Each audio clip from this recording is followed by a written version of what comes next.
Hello friends, this is Neha and welcome to NV learning platform. चलिए हम start करने वाले थे आज हमारा यूरिन फॉर्मेशन। बस उससे पहले हम ना कुछ कर लेते हैं, मतलब थोड़ा सा इससे रिलेटेड ना कुछ बच गया है, उसको मैं पढ़ा देती हूँ। क्योंकि एनसीईआरटी में पढ़ रहे हैं तो एनसीईआरटी के थ्रू एनसीईआरटी में पूरा क्लियर नहीं दिया हुआ है, लेकिन हमें थोड़ा एक्स्ट्रा तो पढ़नी पड़ेगी ना। एक्स्ट्रा नहीं है, एनसीईआरटी का ही है, बट मैंने उसको नोट्स के रूप में लिख दिया है। ठीक है, चलो आगे बढ़े। इससे पहले वाला मैंने लेक्चर अपलोड कर दिया है। अब आगे देखिए, स्ट्रक्चर ऑफ नेफ्रॉन्स। नेफ्रॉन्स का स्ट्रक्चर देख लेते हैं। बेसिकली नेफ्रॉन्स को हम क्या है, यूरिनिफेरस ट्यूब्यूल्स भी बोलते हैं। यूनिट ऑफ किडनी, जो किडनी का यूनिट है हमारा, मैंने ये सब हमारा एनसीईआरटी में दिया हुआ है।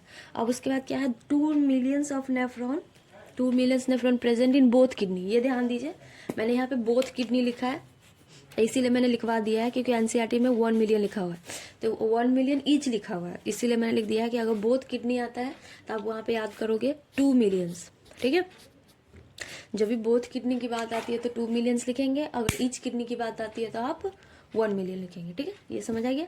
अब देखिए, नेफ्रॉन्स का क्या है, दो इसका पार्ट था, एक ग्लोमेरुलस, दूसरा रीनल ट्यूब्यूल्स। ठीक है, जिसमें हमने ग्लोमेरुलस में पढ़ा था।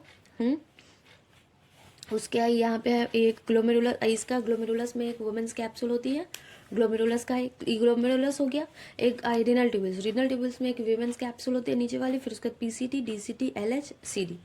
एलएच का मतलब लूप ऑफ एनले और सीडी का मतलब कलेक्टिंग डक्ट। ठीक है, ये सब आप मैंने सब बता रखा है, इसलिए मैं जल्दी जल्दी करूंगी।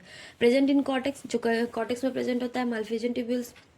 माल्फिजन जब कॉर्टेक्स में प्रेजेंट होता है वो क्या क्या है, माल्फिजन बॉडी और माल्फिजन कार्पसल्स या रीनल कार्पसल्स, तीनों सेम एक ही को बोलते हैं, ये भी मैंने बता रखा है। और वो जो कॉर्टेक्स में प्रेजेंट होता है वो होता है माल्फिजन बॉडी, जिसमें क्या क्या आता है, जिसमें ग्लोमेरुलस आता है, वुमेन्स कैप्सूल आती है, ये दोनों आता है, जो आप उसको हम बोलते हैं माल्फिजन बॉडी। और उसके पीसीडी, डीसीडी, ये सब हमारे कॉर्टेक्स के लेयर में ही रह जाएंगे। और मेडुला में जो अंदर डीपली जाता है वो है एलएच, लूप ऑफ एनले और कलेक्टिंग डक्ट। ठीक है, आई होप यहाँ तक आपको समझ आ गई। चलिए आगे बढ़े। अब देखो वुमेन्स कैप्सूल। वुमेन्स कैप्सूल क्या है, आउटर वॉल, वुमेन्स कैप्सूल का आउटर वॉल पेराइटल है, वो सिंपल स्क्वामस एपिथेलियम का बना होता है। और इनर वॉल है जो विस्ट्रल है जो पोडोस, इसके अंदर पोडोसाइट्स होते हैं। देखिए यहाँ पे जो आपको बेसिकली दिखाया जा रहा है ना, 1 मिनट रुक जाइए। ये देखो, यही हमारा माल्फिजन बॉडी है, पूरा का पूरा कम्प्लीटली। तो वही माल्फिजन बॉडी का बोल रहा है, ये आपका, ये नीचे का जो है विमेंस कैप्सूल है। तो इसी विमेंस कैप्सूल के बारे में बात की जा रही है कि विमेंस कैप्सूल का जो आउटर वाली, ये वाली वॉल है, ये वाली वॉल, तो इस वॉल को हम बोलते हैं पेराइटल वॉल। ठीक है, आउटर वॉल है, पेराइटल वॉल बोलते हैं इसको, पेराइटल वॉल। और ये इनर वॉल है। इसमें मैंने एनसीईआरटी में दिख रहा होगा कि मैंने इसमें थोड़ा पोर पोर जैसा भी बना दिया है, तो उस पोर का जो है मतलब विसरल वॉल है, और उसको हम पोडोसाइट्स बोलते हैं। ये मैंने यहाँ पे लिख भी दिया है।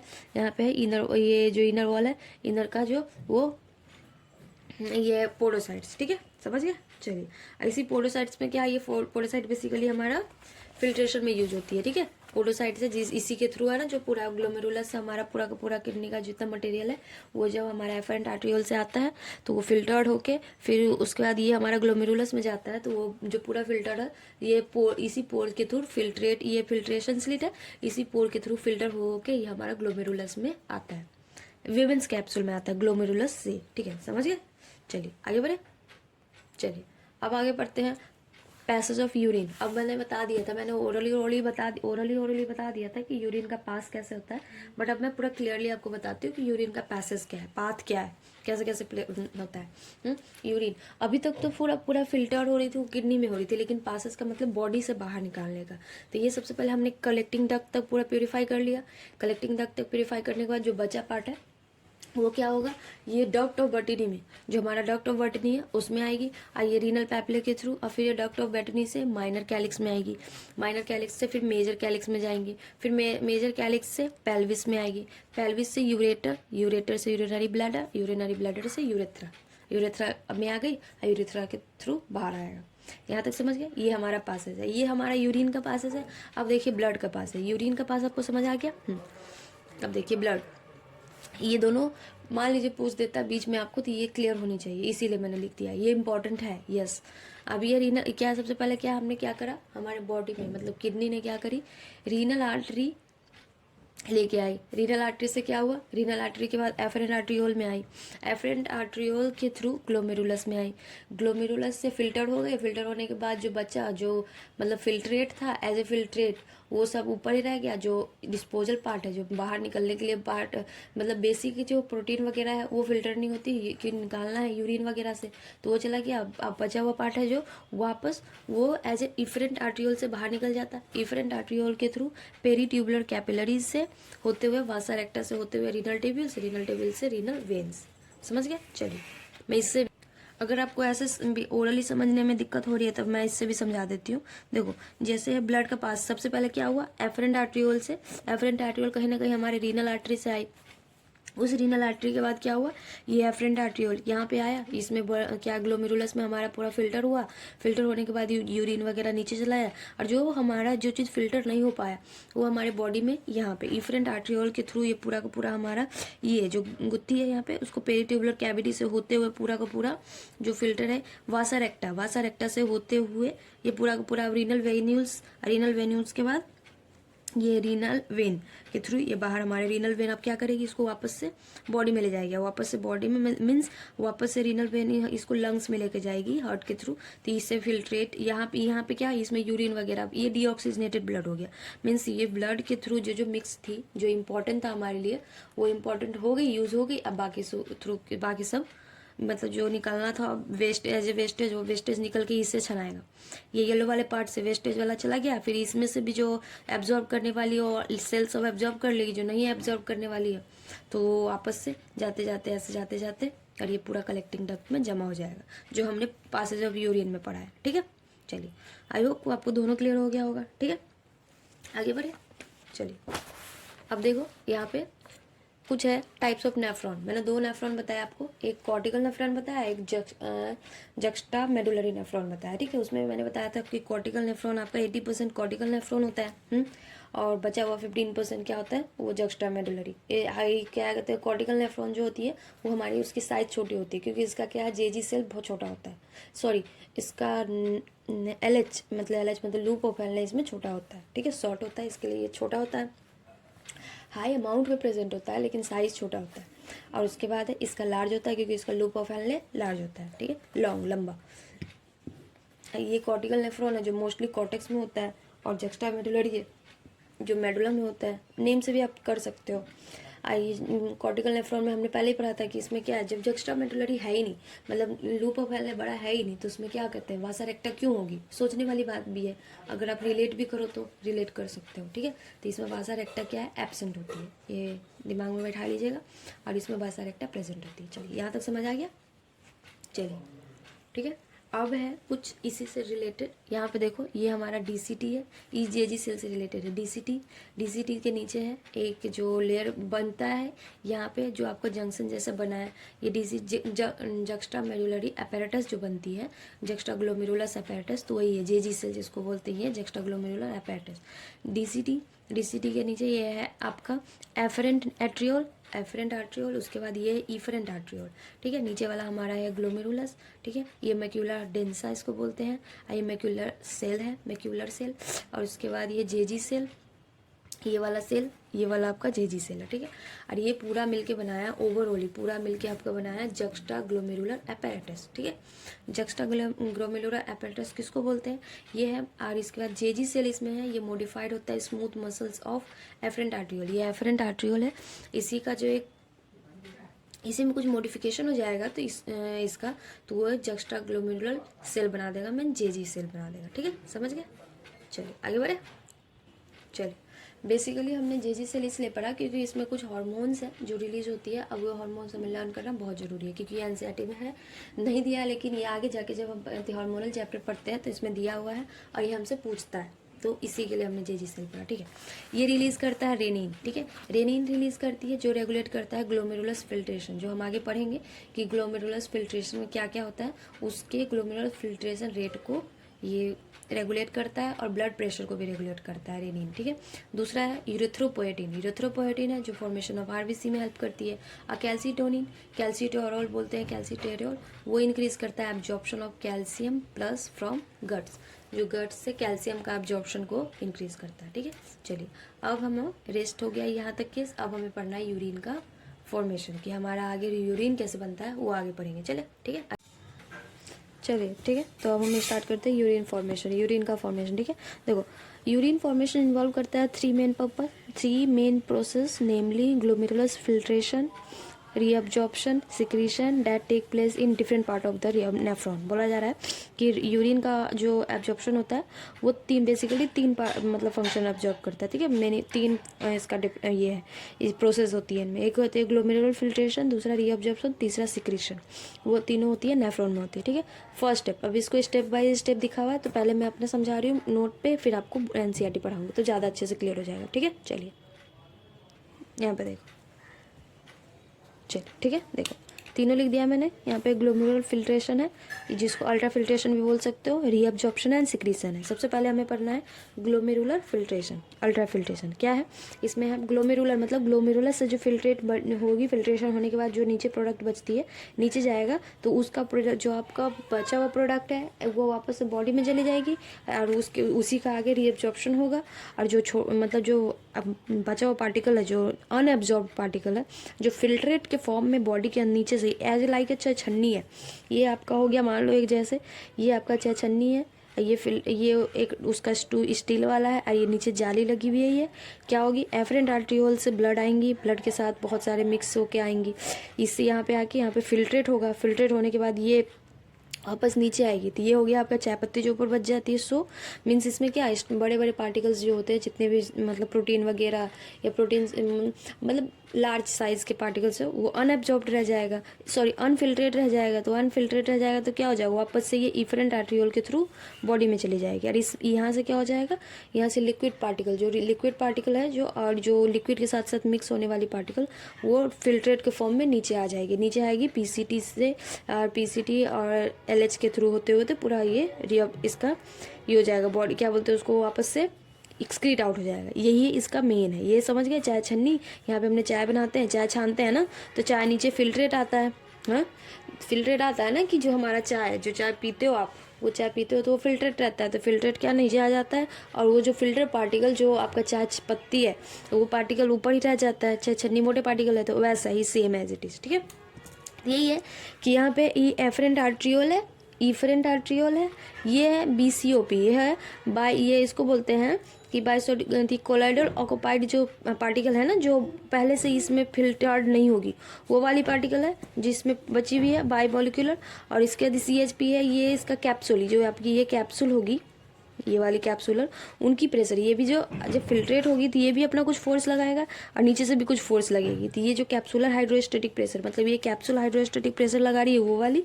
और ये है GFR का मतलब ग्लोमेरुलर हाइड्रोस्टेटिक फिल्ट्रेशन रेट, ठीक है। GFR का मतलब ग्लोमेरुलर फिल्ट्रेशन रेट, ठीक है, यही है। अब इसके बाद NFT का मतलब है नेट फिल्ट्रेट प्रोडक्ट, जो नेट फिल्टर होने के बाद जो नेट नीचे यहाँ पे आने के बाद जो प्रोडक्ट बचा, वो नेट प्रोडक्ट कितना बचता है, बेसिकली ये पूछा जा रहा है, ये कैसे बचेगा। तो देखो ये निकालने के लिए क्या है, सबसे पहले आपको पूरा का पूरा ग्लोमेरुलर, जितना आपके ये ग्लोमेरुलर ये चाय आया, मान लीजिए अभी क्या किया हमने, चाय छन्नी, ये आपका नीचे एज, मैं यहाँ नहीं बना रही हूँ, यहाँ पे मान लीजिए एक कप है और ये आपका चाय छन्नी। अभी हमने इसका टिप क्या है, ये मान लो यहीं पे, यहाँ पे हमने बंद कर दिया, तो बंद कर दिया क्या है, अभी वो फिल्टर नहीं होगा, तो पूरा जितना चाय आपको एक ग्लास या एक, जैसे होता है ना, एक कप चाय पीनी है तो एक कप चाय ऊपर से छानने के लिए अब जितना ये पूरा उठाओगे, जिसमें मिक्स क्या है, उसमें चाय पत्ती भी है, इलायची वगैरह सब दाना है और चाय भी है, तो वो चाय पूरा का पूरा पार्टिकल एक साथ बना हुआ है, तो उसको हम बोलते हैं GFR, ग्लोमेरुलर फिल्ट्रेशन रेट, ठीक है। मतलब उसको ग्लोमेरुलर फिल्ट्रेशन प्रोडक्ट बोलते हैं, जो आपका पूरा का पूरा ये है, ठीक है। ये GFR है। और उसमें से आप क्या करेंगे, अब उसमें से हमें जो BCOP है, जो इसका जो मॉलिक्यूल आपके पास कोलाइडल मॉलिक्यूल है, उस कोलाइडल मॉलिक्यूल का जो आपको प्रेशर है, वो प्रेशर, और इसके बाद आपका हाइड्रोस्टेटिक, जो ये वाला तो पहले से ही लगा रही है, ये दोनों वॉल पे लगा रही है ना प्रेशर, ये भी इस छाया छन्नी के वॉल पे प्रेशर लगाएंगी और इसका छाया छन्नी का भी कुछ प्रेशर होगा, तो ये वॉल भी ऊपर ही प्रेशर लगाएगी। तो ये दोनों मिलकर जो प्रेशर लगा रही है उसको हमको GFR में से माइनस कर देना है। ठीक है, ठीक है। तो हम इस दोनों में से ये माइनस कर देंगे तो ये 55 और इस दोनों को मैंने साथ में ऐड कर दिया, तो कंफ्यूज मत कीजिएगा 45 कैसे आया। BCOP plus CHP 30 plus 15 is equal to 45, समझ गए। अब ये हो गया फिल्ट्रेट आपका, ये NFP का मतलब हुआ नेट फिल्ट्रेशन प्रोडक्ट, जो फिल्ट्रेट होने के बाद जो प्रोडक्ट बची तो वो प्रोडक्ट है, तो उसको हम क्या बोलते हैं, वो कितना बचा 10 mmHg। तो बेसिकली आपका हो गया नेट फिल्ट्रेशन प्रोडक्ट जो हो गई आपकी, वो हो गई 10 mmHg बच जाएगी। ये नीचे आप बाहर नीचे आएगा, जिसको यूरिन जिस एज इट इज़ यूरिन के थ्रू हमें बॉडी में अभी बहुत सारा प्रोडक्ट फंक्शन होना बचा हुआ है। तो बेसिकली PCT मतलब ये प्रॉक्सिमल कन्वोल्यूटेड ट्यूब्यूल्स तक आने तक जो आपका पूरा प्रोडक्ट आया वो 10 mmHg आएगा। ठीक है, समझ गए, उसका प्रेशर 10 mm का है। चलिए आगे बढ़े। आई होप यहाँ तक आपको समझ आ गया। मैं इस पर इतना जोर इसलिए डाल रही हूँ ना क्योंकि ये ultra filtration means urine formation में ना हमें थोड़ा ज़्यादा अच्छे से पढ़ना पड़ता है। ठीक है, क्योंकि वो पूछ देता है। चलिए आगे बढ़े। चलिए ये देखिए, देखो अब यहाँ पे क्या है, GFR ग्लोमेरुलर फिल्ट्रेशन रेट जो है वो कैसे फिल्ट्रेट होती है। तो फ्लो ऑफ ब्लड की फ्लो होती है वो 1100 to 1200 ml पर मिनट, मतलब 1100 से 1200 ml ब्लड को 1 मिनट में ये फिल्टर कर देता है, समझ गए।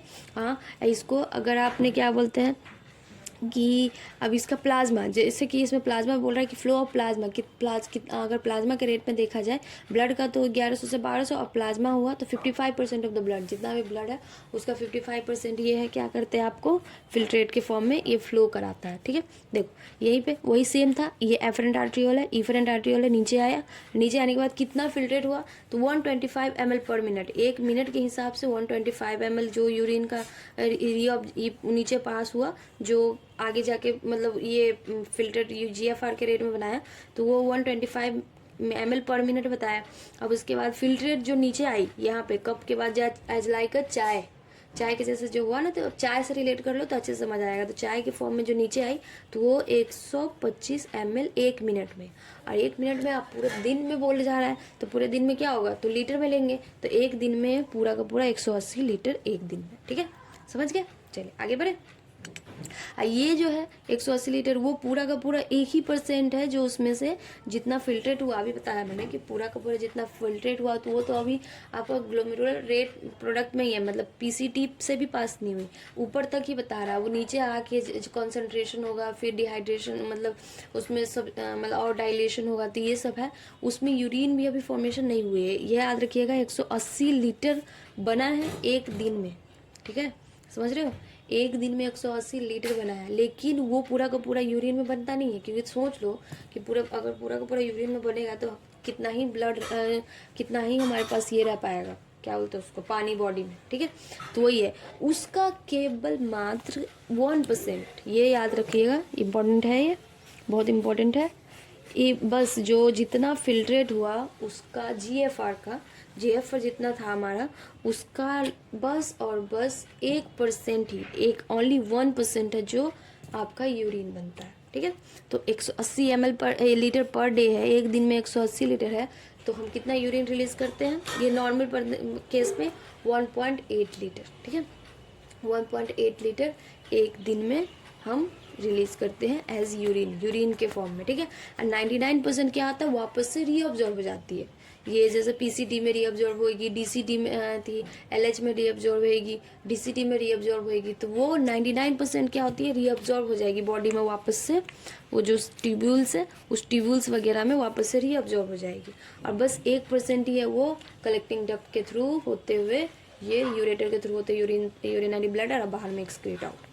समझ गए, यहाँ तक समझ गए। चलिए अब अल्ट्रा फिल्ट्रेशन का पहला पार्ट जो था वो पढ़ लेते हैं, फिर उसका ट्यूबुलर रीअब्जॉर्प्शन पढ़ेंगे। यहाँ तक फिल्ट्रेशन तो हो गया होगा, अल्ट्रा फिल्ट्रेशन समझ गए, ग्लोमेरुलर फिल्ट्रेशन। अब फिल्ट्रेट हो गई, फिल्ट्रेट होने के बाद PCT तक आ गई, PCT से लगभग थोड़ा नीचे, अब ट्यूबुलर रीअब्जॉर्प्शन। अब ट्यूबुल में कैसे रीअब्जॉर्प्शन होता है वो देखना है। ठीक है, तो इससे पहले चलिए NCERT पढ़ लेते हैं। ओके, ये देखो क्या लिखा हुआ है, first step in urine formation is the filtration of blood. पहला बोला जा रहा है कि पहला जो स्टेप है यूरिन के फॉर्मेशन में वो कौन सा है, ब्लड का फिल्ट्रेशन। जैसे हमने पढ़ा कि 1100 से 1200 आपका जो ml ब्लड पूरा का पूरा बॉडी में से फिल्ट्रेट होती है। पहले सबसे पहले filtration of blood which is carried out by A glomerulus जो ग्लोमेरुलस के द्वारा कैरिड आउट किया जाता है, मतलब फिल्ट्रेशन स्टार्ट होती है। और उसको हम कहते हैं ग्लोमेरुलर फिल्ट्रेशन, उसको हम ग्लोमेरुलर फिल्ट्रेशन के नाम से जानते हैं। On an average 1100 to 1200 ml of blood is filtered by the kidney पर मिनट। बोला जा रहा है कि एक एवरेज लेके चलते हैं तो 1100 से 1200 क्या आता है ब्लड है ml, 1100 से 1200 ml ब्लड है वो किडनी के द्वारा फिल्टर्ड किया जाता है 1 मिनट में। ठीक है, मतलब अभी आप बैठे हुए हो, चाहे मैं बैठी हुई हूँ और हमारी किडनी जो फिल्ट्रेशन कर रही है तो वो 1 मिनट में 1100 से 1200 ml फिल्टर कर लेती है आराम से। विच इज कॉन्स्टिट्यूट, जिसको है कॉन्स्टिट्यूट मैंने लिख दिया है यहाँ पे, एनसीईआरटी में भी लिख दिया है और नोट्स में तो लिख ही दिया है। कॉन्स्टिट्यूट 650 ml ऑफ प्लाज्मा, जो प्लाज्मा का 650 ml। ठीक है, 55% लगभग हो गया। और उसके रफली दिया हुआ 1.5% इसका दिया भी हुआ है, देख रहे हो 1.5% रफली चॉप करके दिया भी हुआ है। ठीक है, रफली 1/5 of the blood pump out by each ventricle of the heart in a minute. बोला अगर हार्ट से जो वेंट्रिकल के हार्ट मतलब हमारा वेंट्रिकल से ही तो पूरा बॉडी का में जाएगा वापस से, हाँ, तो वही बोला जा रहा है कि एक वेंट्रिकल का जो मतलब हार्ट है जो वो रफली 1/5 है, 1/5 ब्लड है जो पंप आउट करता है ईच वेंट्रिकल, प्रत्येक वेंट्रिकल से हार्ट में 1 मिनट में। ठीक है, glomerular capillaries blood glomerular capillary blood pressure cause filtration of blood through 3 layers. अब देखो बोला क्या जा रहा है कि अब फिल्ट्रेशन की बात बताई जा रही है। ठीक है, जो आपका जो ग्लोमेरुलर जो हमारा बना हुआ है ना, उस ग्लोमेरुलर में 3 लेयर्स होते हैं, उस 3 लेयर को क्रॉस करके हमारा पूरा का पूरा क्या होता है फिल्ट्रेशन होती है। ठीक है, ये जो आपका देख रहे होगा ऊपर दिख रहा होगा, आई होप, हाँ इसको स्टिकर हटा देती हूँ, जो ये बना हुआ है ये तो ग्लोमेरुलस हुआ, ये विमेंस कैप्सूल है तो यही ग्लोमेरुलस है। तो इस ग्लोमेरुलस से हमारा जो प्रोडक्ट है जो फिल्ट्रेट है प्रोडक्ट है, फिल्ट्रेशन करने के लिए जो प्रोडक्ट है वो बेसिकली 3 लेयर को पास करके जाती है। इसी ग्लोमेरुलर कैपिलरी से प्रेशर कॉज करता है, फिल्ट्रेशन के लिए 3 लेयर पास करके जाती है। ठीक है, जैसे endothelium of glomerular blood vessels, जो ग्लोमेरुलर है उसके ब्लड वेसल्स का इंडोथीलियम, उसके and the epithelium of Bowman's capsule, और इस वुमेन्स कैप्सूल का एपिथेलियम। ठीक है, ये वुमेन्स कैप्सूल है उसका एपिथेलियम, एंड उसके बाद क्या है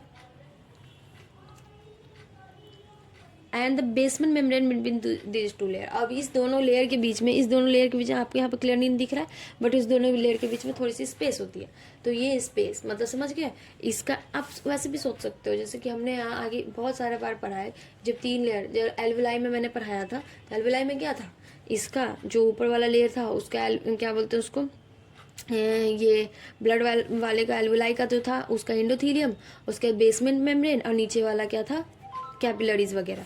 तो सेम है, वैसा ही है ये। देखो endothelium of glomerular blood vessel, जो ग्लोमेरुलस का ब्लड वेसल उसका इंडोथीलियम, उसके बाद एपिथेलियम ऑफ विमेंस कैप्सूल, जो विमेंस कैप्सूल है ये वाली उसके ऊपर वाली लेयर से ही टच करेगी ना, तो एपिथेलियम ऑफ क्या नाम है women's capsule, and third is मतलब बीच दोनों के बीच में बेसमेंट मेम्ब्रेन, दोनों के बीच में जो मेम्ब्रेन होगी उसको।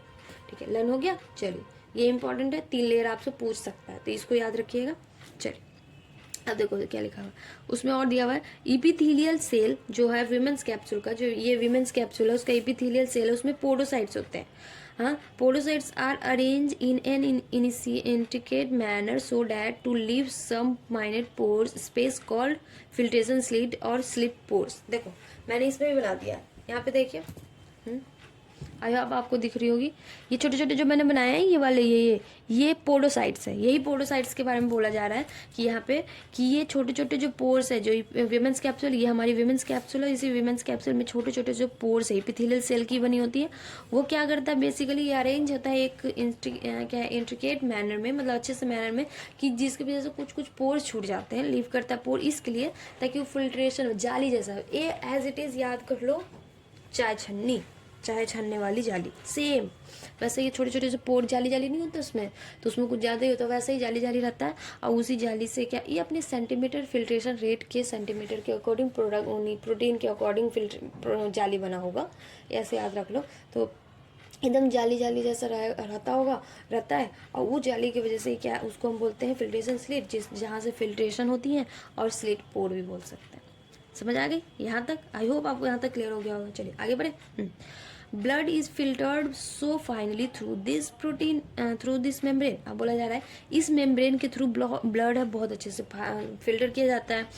That almost all the constituent of the plasma except the protein passes into the lumen of the women's capsule। अब देखो क्या बोला जा रहा है, क्या है कि यहाँ पे हमने पढ़ लिया कि यहाँ पे कहा था blood is filtered finally through this membrane. इस मेम्ब्रेन से ब्लड बहुत अच्छे से फिल्टर होता है। अब ऑलमोस्ट लगभग सभी के सभी कॉन्स्टिट्यूएंट जितने भी ब्लड के हैं वो लगभग पास कर ही जाता है, मतलब फिल्टर हो ही जाता है, चाय में आ ही गया। लेकिन कुछ पार्टिकल्स है जो प्लाज्मा जैसे जो हार्ड पार्टिकल है, बड़े पार्टिकल है, हार्ड नहीं थोड़े से साइज में बड़े पार्टिकल है, तो वो नहीं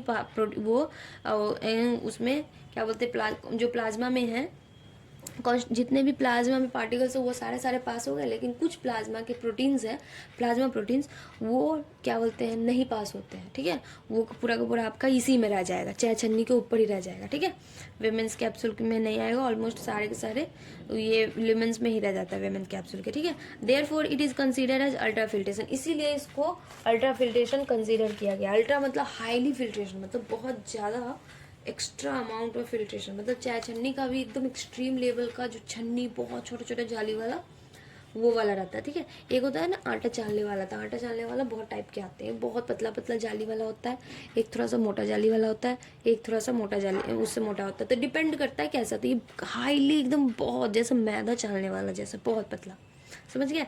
तो प्लाज्मा प्रोटीन तो है वो छनाया नहीं, प्लाज्मा प्रोटीन क्या वो आ गया ऊपर ही रह गया आपका ग्लोमेरुलस में और वुमेन्स कैप्सूल के ऊपर। अब बाकी सब क्या ये मतलब यहीं पर रह गया, अब बाकी सब नीचे छना के नीचे चलाया। यहाँ तक अल्ट्रा फिल्ट्रेशन खत्म हो गई। चलिए आगे बढ़े।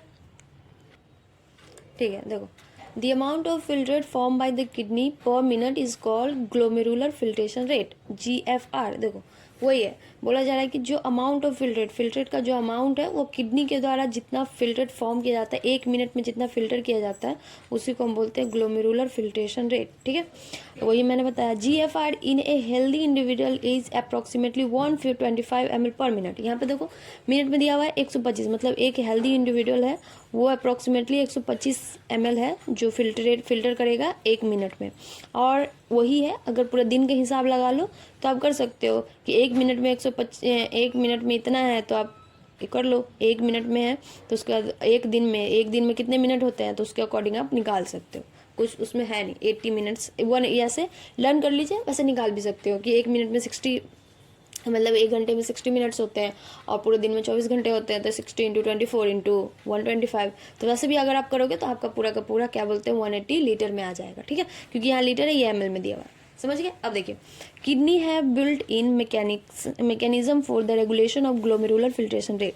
हमारा किडनी है जो बना हुआ है उसी लिए बना ही है कि हमारा मतलब ग्लोमेरुलर फिल्ट्रेशन रेट मतलब छानने के लिए किडनी हमारा चाहे छन्नी है, हमारा इंटरनली ऑर्गन जितने डिटॉक्सीफाई करता है, हमें बेसिकली हमें डिटॉक्सीफाई करने के सारे काम हमारी किडनी करती है। ठीक है, one such efficient mechanism is carry out by the juxta glomerular apparatus. अब बोला जाए इसमें से एक इफिशिएंट मैकेनिज्म है जो कैरी आउट किया जाता है किसके द्वारा, जेजी सेल। ठीक है, जेजी ये बोलते हैं जिसको जक्स्टा ग्लोमेरुलर अपैरेटस। क्या है JG is a special sensitive region है formed by cellular modification of the distal convoluted tubules and the afferent arteriole at the location of their contact। बोला जा रहा है कि एक वो जेजी सेल कैसे बनता है, जेजी सेल बनता है जहाँ पे एक देखो आपका डीसीटी सेल है। देखिए यहाँ पे यही वाला दिखा दूँ मैं, हाँ बेसिकली जो आपका जेजी सेल है और यहाँ से ये देखिए ये है जैसे कि ये आपका एफरेंट है, ये एफरेंट आर्टियोल और ये जहाँ पे है यहीं पे देखो बेसिकली जो मैं आपको पूरा अच्छे से देखो वही है कि यहाँ पे बोला था कि जैसे कि आप यही देख लो, यहाँ पे बोल रहा है कि एफरेंट आर्टियोल जो मैंने बता दिया, एफरेंट आर्टियोल और डीसीटी यही है। ये आपकी एफरेंट आर्ट्रियोल है, यही कर्व करके यहाँ पे डीसीटी, ये दोनों आपस में मीट करता है जैसे, तो उस जगह पे क्या होगा, दोनों का सेल मीटअप होते हैं और वहाँ पे जेजी सेल बनता है। ठीक है, वही एक कहने का इसका मतलब है और कुछ नहीं। ठीक है, तो आपस में एक दूसरे से क्या हुआ, कंबाइन हो गई, और कंबाइन होने के बाद एक नियर बाय मतलब लगभग का एक जगह ये फॉर्म कर लेता है। सेलुलर मॉडिफिकेशन, उस दोनों के बीच में मॉडिफिकेशन हो जाती है डीसीटी डिस्टल कन्विलेटेड ट्यूब्यूल्स में और एफरेंट आर्ट्रियोल्स में, जहाँ पे एक दूसरे से कांटेक्ट करती है वहाँ पे, और एक फॉल इन जीएफआर। अब वही बोला जा रहा है कि कैसे, अब वहाँ पे ये सेल कब एक्टिवेट होता है कब डीएक्टिवेट होता है ये भी दिया हुआ है। फॉल इन जीएफआर, जब जीएफआर रेट में फॉल होता है, can activate the JG cell. जो अगर पहले नॉर्मली हमारा जो जीएफआर रेट है, वो जीएफआर रेट आपका हो गया नॉर्मल से आपका 125 ml पर मिनट, अब वो 125 ml पर मिनट नहीं कर रहा है, उतना नहीं रिलीज कर रहा है, तो वो क्या करेगा, तब जेजी सेल एक्टिवेट हो जाएगी, जेजी सेल एक्टिवेट हो जाएगी और वो रेनिन रिलीज करेगी। रेनिन देखो दो बार अपर हो गया रेनिन, तो ये लर्न कीजिएगा RENIN है। ठीक है, और एक हमने पढ़ा था डाइजेस्टिव सिस्टम में, तो उसमें RENNIN था। ठीक है, तो वो दो बार ध्यान रखिएगा।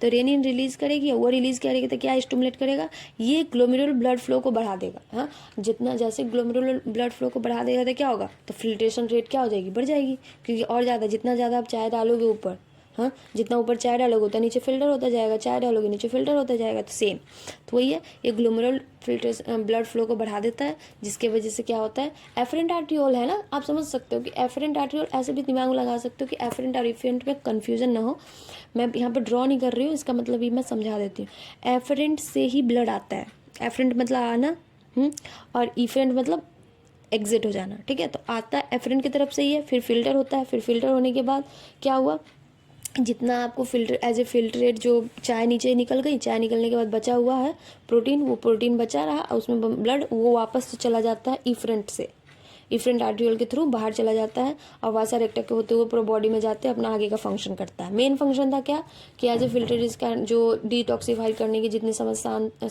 चीज़ें थी वो सबको छानना, यूरिन वगैरह में निकालना, अमोनिया यूरिन निकालना, तो ये तो कर दिया यहाँ तक। अब वो क्या है, जब आपका एफरेंट आर्ट्रियोल में ही कम आएगा, जब एफरेंट आर्ट्रियोल में आपका क्या होगा, ब्लड कम आएगी, तो ऑब्वियसली इसके जीएफआर में असर पड़ जाएगा। तो यही हो जाता है कि जब जीएफआर में कम एफरेंट आर्ट्रियोल के थ्रू कम आने लगता है, तो अब जेजी सेल एक्टिवेट होती है, वो जेजी सेल एक्टिवेट होती है तो और जीएफआर में और ज़्यादा ब्लड आता है, और जेजी सेल बनता ही कहाँ है, जहाँ पे एफरेंट आर्ट्रियोल और डीसीटी दोनों का कंबाइंड होता है और वहाँ पे एक लेयर बना देता है, तो वही क्या होगी, वो आपस में मीट कर जाएगी फिल्ट्रेशन रेट को।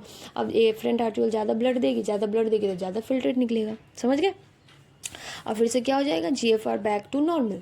अब कम रिलीज हो रहा था, कम फिल्ट्रेट निकल रही थी, अब नॉर्मली फिल्ट्रेट निकलने लगेगी, जितना आपका निकलता रहता है 125 ml पर मिनट। ठीक है, ये जो इसमें जितना नंबर दिया हुआ है ना वैल्यू, उस सब वैल्यू आपको लर्न करने पड़ेंगे।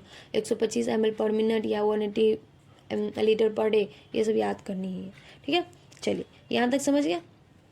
चलिए अब देखो क्या लिखा है यहाँ है, अब ये आपका रीअब्जॉर्प्शन के बारे में लिखा है, तो ठीक है, मैं देखो पहले हम रीअब्जॉर्प्शन पढ़ते हैं, फिर उसके बाद मैं आगे आपको बताती हूँ। चलिए देखो बार ट्यूबुलर रीअब्जॉर्प्शन मतलब होगा रीअब्जॉर्प्शन। रीअब्जॉर्प्शन कौन करेगी, डीसी ग्लोमेरुलस तक तो हो ही गया, अब इसके बाद हमारी करेगी पीसीटी, डीसीटी, एलएच और डीसीटी। ठीक है, तो सबसे पहले हम पढ़ेंगे पीसीटी। ठीक है, उससे पहले एनसीईआरटी ही पढ़ लो, उसके बाद ये तीनों अलग अलग बता दूंगी मैं।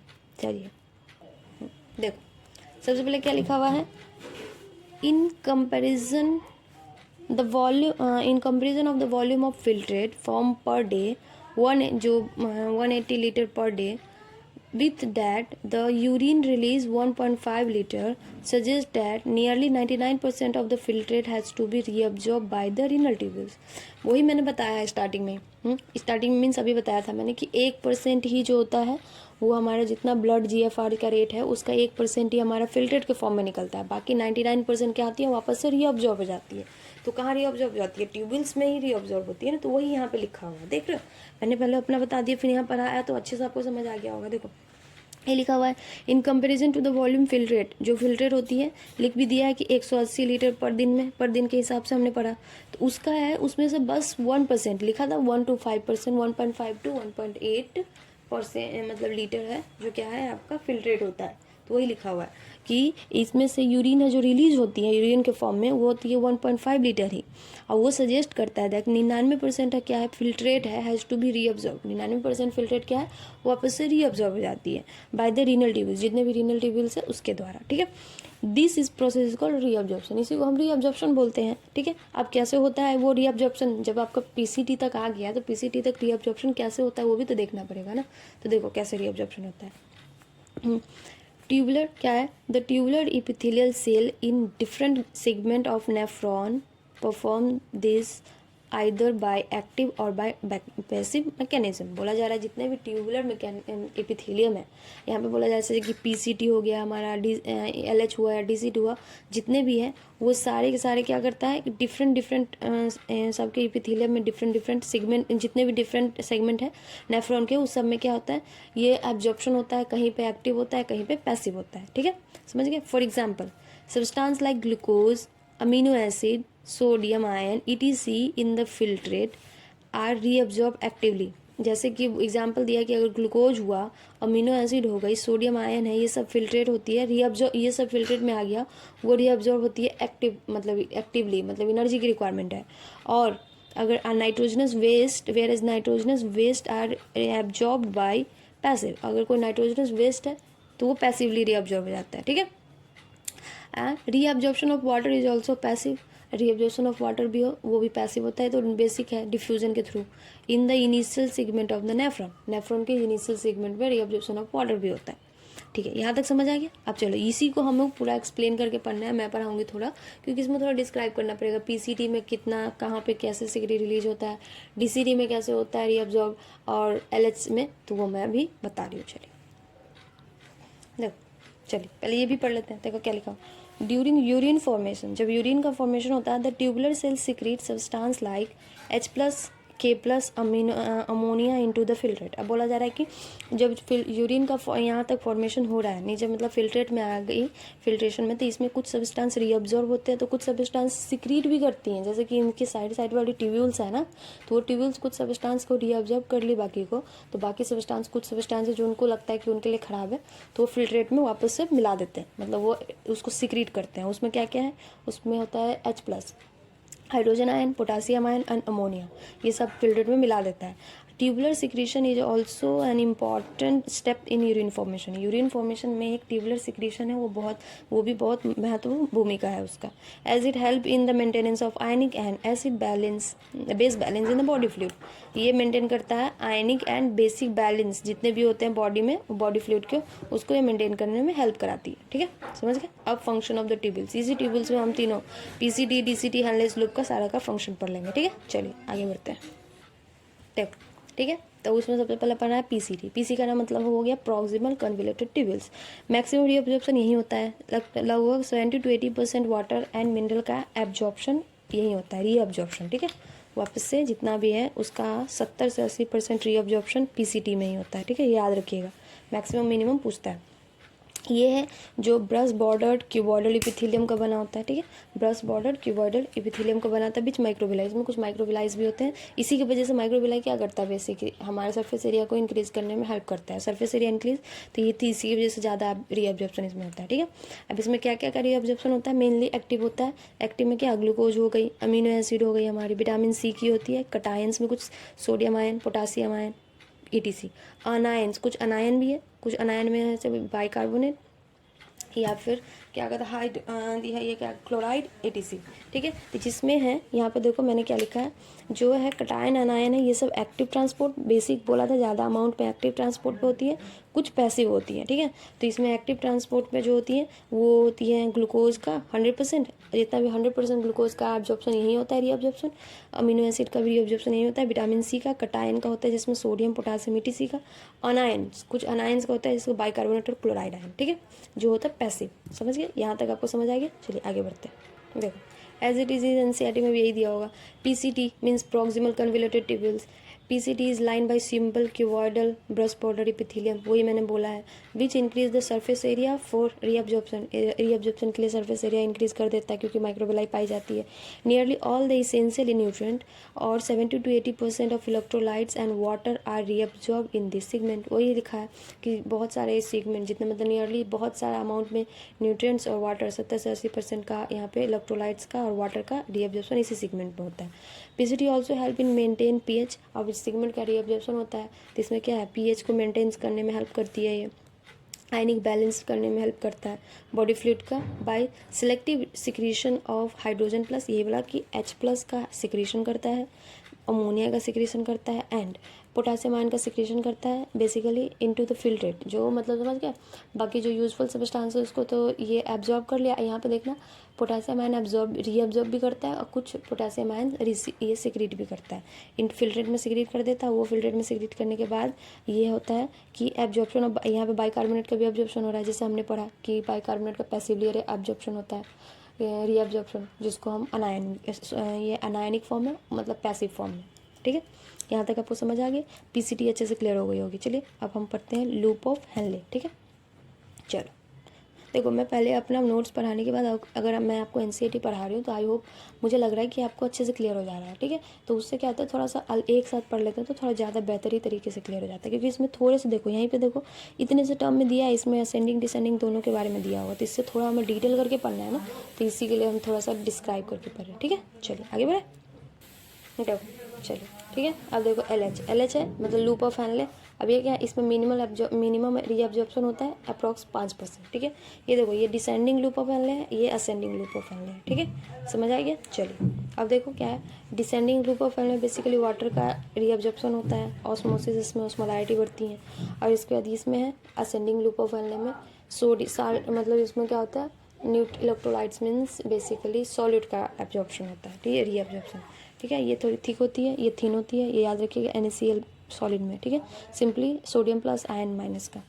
और उसके बाद ये है, ये भी सिंपल स्क्वामस एपिथेलिया का बना होता है, ये सिंपल क्यूबाइडल का बना होता है. ठीक है, NaCl जो यही बस इतना ही याद कर लीजिए एनसीईआरटी से. मैंने थोड़ा एक्स्ट्रा ही बताया जहाँ पे एक्स्ट्रा बताना था, और उतना एक्स्ट्रा नहीं बताया, लास्ट स्टेज में पढ़ रहे तो थोड़ा एक्स्ट्रा उतना ज़्यादा एक्स्ट्रा करने की जरूरत नहीं है. ठीक है, चलिए अब एनसीईआरटी पढ़ लेते हैं. देखो यहाँ पे क्या loop of Henle. Loop of Henle में क्या होता है, रीअब्जॉर्प्शन मिनिमम होती है 5%, मैंने लिख दिया.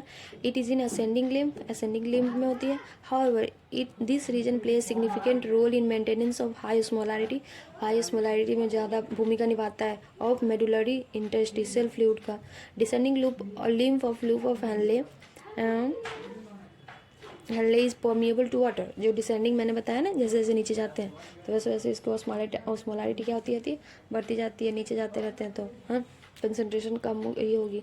तो फिर जैसे जैसे नीचे गया तो इसकी क्या होगी, वाटर के लिए परमिएबल है तो पूरा का पूरा क्या होता है, वाटर आराम से अंदर घुस जाएगा. ऑलमोस्ट इम्परमिएबल टू इलेक्ट्रोलाइट्स, लेकिन क्या होगा, इलेक्ट्रोलाइट्स क्या होगी, बाहर निकल जाएगी. ठीक है, समझ गया.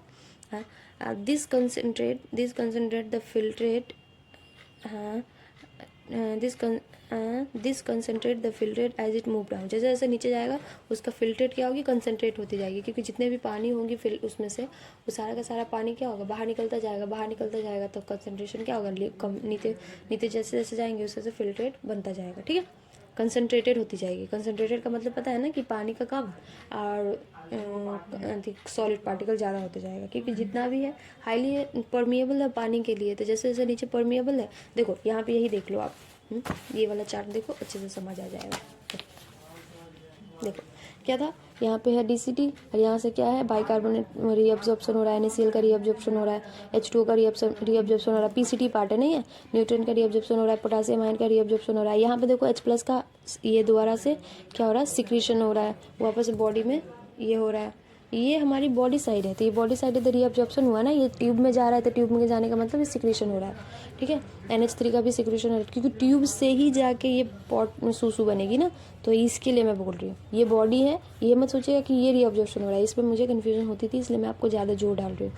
बेसिकली क्या है, अब ये PCT एरिया है, अब ये सब का रीअब्जॉर्प्शन मतलब बॉडी में हो रहा है। ये अंदर दिया एरो, ये एरो, तो मतलब ये ट्यूब में ये ट्यूबुलर रीअब्जॉर्प्शन हो रहा है, ठीक है, ट्यूबुलर सिक्रीशन ट्यूब के अंदर जा रहा है, ठीक है। अब वही है, डिसेंडिंग है, तो डिसेंडिंग में क्या लिखा है, H2O बाहर निकल रही है बॉडी से, देख रहे हो, यहाँ पे एरो दिया है ना, ये एरो दिया है, मतलब ये H2O क्या है, बॉडी से बाहर। 1 मिनट बस, अब अच्छे से दिख रही होगी, वहाँ पे थोड़ा चाहिए था। देखो ये इसमें से क्या हो रहा है, ये है descending limb of loop of Henle लेती है, इसमें से वाटर बाहर निकल रहा है। वाटर बाहर निकलेगा तो क्या होगा, ये इसके अंदर जो हमारी सिक्रेटरी प्रोडक्ट होंगी, वो प्रोडक्ट क्या हो जाएगी, वो कंसनट्रेटेड हो जाएगी। तो यही दिखा रहा है कि descending limb of loop of Henle है, वो क्या है, हाईली कंसनट्रेटेड, जैसे जैसे नीचे जाएगा तो वो कंसनट्रेटेड होती जाएगी, ठीक है। अब फिर इसके बाद क्या होगा, वापस से ऊपर जा रहा है, तो यहाँ पे कुछ अमाउंट ऑफ यूरिया इसके अंदर इसका सिक्रेशन होता है, ये याद रखिएगा। और फिर सिक्रेशन होने के बाद ये ऊपर जाएगा, तो फिर इसमें क्या हो जाएगी, ये जैसे जैसे ऊपर जाएगा वैसे वैसे इसमें पानी वापस से आना स्टार्ट हो जाएगा, ठीक है, पानी इसमें आता जाएगा। और इसमें अब इसमें सॉलिड का रीअब्जॉर्प्शन हो रहा है, ठीक है, कुछ अमाउंट में। तो यहाँ पे आया, फिर यहाँ पे पानी ऐसे ऐसे ऐसे, फिर पानी यहाँ पे as it is same, sodium ion का रीअब्जॉर्प्शन, पोटेशियम आयन, ये बाइकार्बोनेट का रीअब्जॉर्प्शन, पोटेशियम का सिक्रेशन, H+ का सिक्रेशन, और ऐसे ही फिर ये DCT में आया, DCT में वापस से पोटेशियम का क्या हो गया यहाँ पे सिक्रेशन, और यहाँ पे जो बचा हुआ यूरिया था वो बॉडी में से वापस से इसमें आ जाएगा, और फिर उसके बाद एब्जॉर्प्शन हो के फिर यहाँ पे कलेक्टिंग डक्ट से होते हुए पूरा बॉडी से बाहर निकल जाएगा, ठीक है, समझ गए। ये मैंने पूरा चार्ट दिखा दिया, NCERT में यही चार्ट, ये बेसिकली यही सेम है, उससे ज़्यादा एक्स्ट्रा नहीं पढ़ना, ठीक है। चलो तो अब आगे देखते हैं। चलिए, तो बेसिकली यही मैंने बताया, ठीक है। उसको मैंने, आप क्या करना, दोनों साइड, मेरे में दिख नहीं रहा है बट आप दोनों साइड खोल के रखोगे तो आपको अच्छे से समझ आ जाएगा। आप बुक को NCERT को सामने लेके बैठा करो, ठीक है। चलो, तो यही होगी कि वही बोला था कि मिनिमम परमिएबल है वाटर के लिए डिसेंडिंग लूप, वो डिसेंडिंग परमिएबल हो जाएगा, इलेक्ट्रोलाइट इसमें से लिख नहीं लगी, जिसकी वजह से ये जैसे जैसे नीचे जाएगा वैसे वैसे कॉन्सेंट्रेटेड होता जाएगा। अब उसके बाद क्या है, द असेंडिंग लिम्फ है, वो इज़ इम्परमिएबल टू वाटर। अब असेंडिंग लिम्फ में क्या होगा, वाटर से इम्परमिएबल है but allow transport of electrolyte, लेकिन इलेक्ट्रोलाइट का ट्रांसपोर्ट नहीं अलाउ करता है एक्टिवली और पैसिवली, मतलब एक्टिवली भी हो सकता है या पैसिवली हो सकता है, इसमें से इलेक्ट्रोलाइट बाहर निकल जाएगा, ठीक है। Therefore the concentration of filtrate is pass upward, इसी की वजह से कंसंट्रेटेड फिल्ट्रेट है जो ऊपर की तरफ जाता है, it gets filtrate due to the it get diluted due to the passage of electrolyte in the medullary fluid. अब क्या है, अब बॉडी में से ऊपर गया तो ऊपर गया, तो अब इसमें से क्या है, जो बची हुई पानी होगी उसमें से क्या होगा, वापस से इलेक्ट्रोलाइट मतलब बाहर निकल जाएगा, पानी बाहर निकल जाएगा, तो अब क्या हो जाएगी, अब सॉलिड बाहर निकल गई तो बची क्या, पानी, तो ये डाइल्यूटेड हो जाएगी, ठीक है, यहाँ तक समझ गया। अब देखो, अब DCT distal convoluted tubules, conditional reabsorption होता है यहाँ पे डिपेंड है कि मतलब अगर ज़्यादा एब्जॉर्प्शन हो चुका है पहले से रीअब्जॉर्प्शन तो यहाँ पे नहीं होगी, लेकिन यहाँ पे कंडीशनल रीअब्जॉर्प्शन होता है, ठीक है, डिपेंड है तब।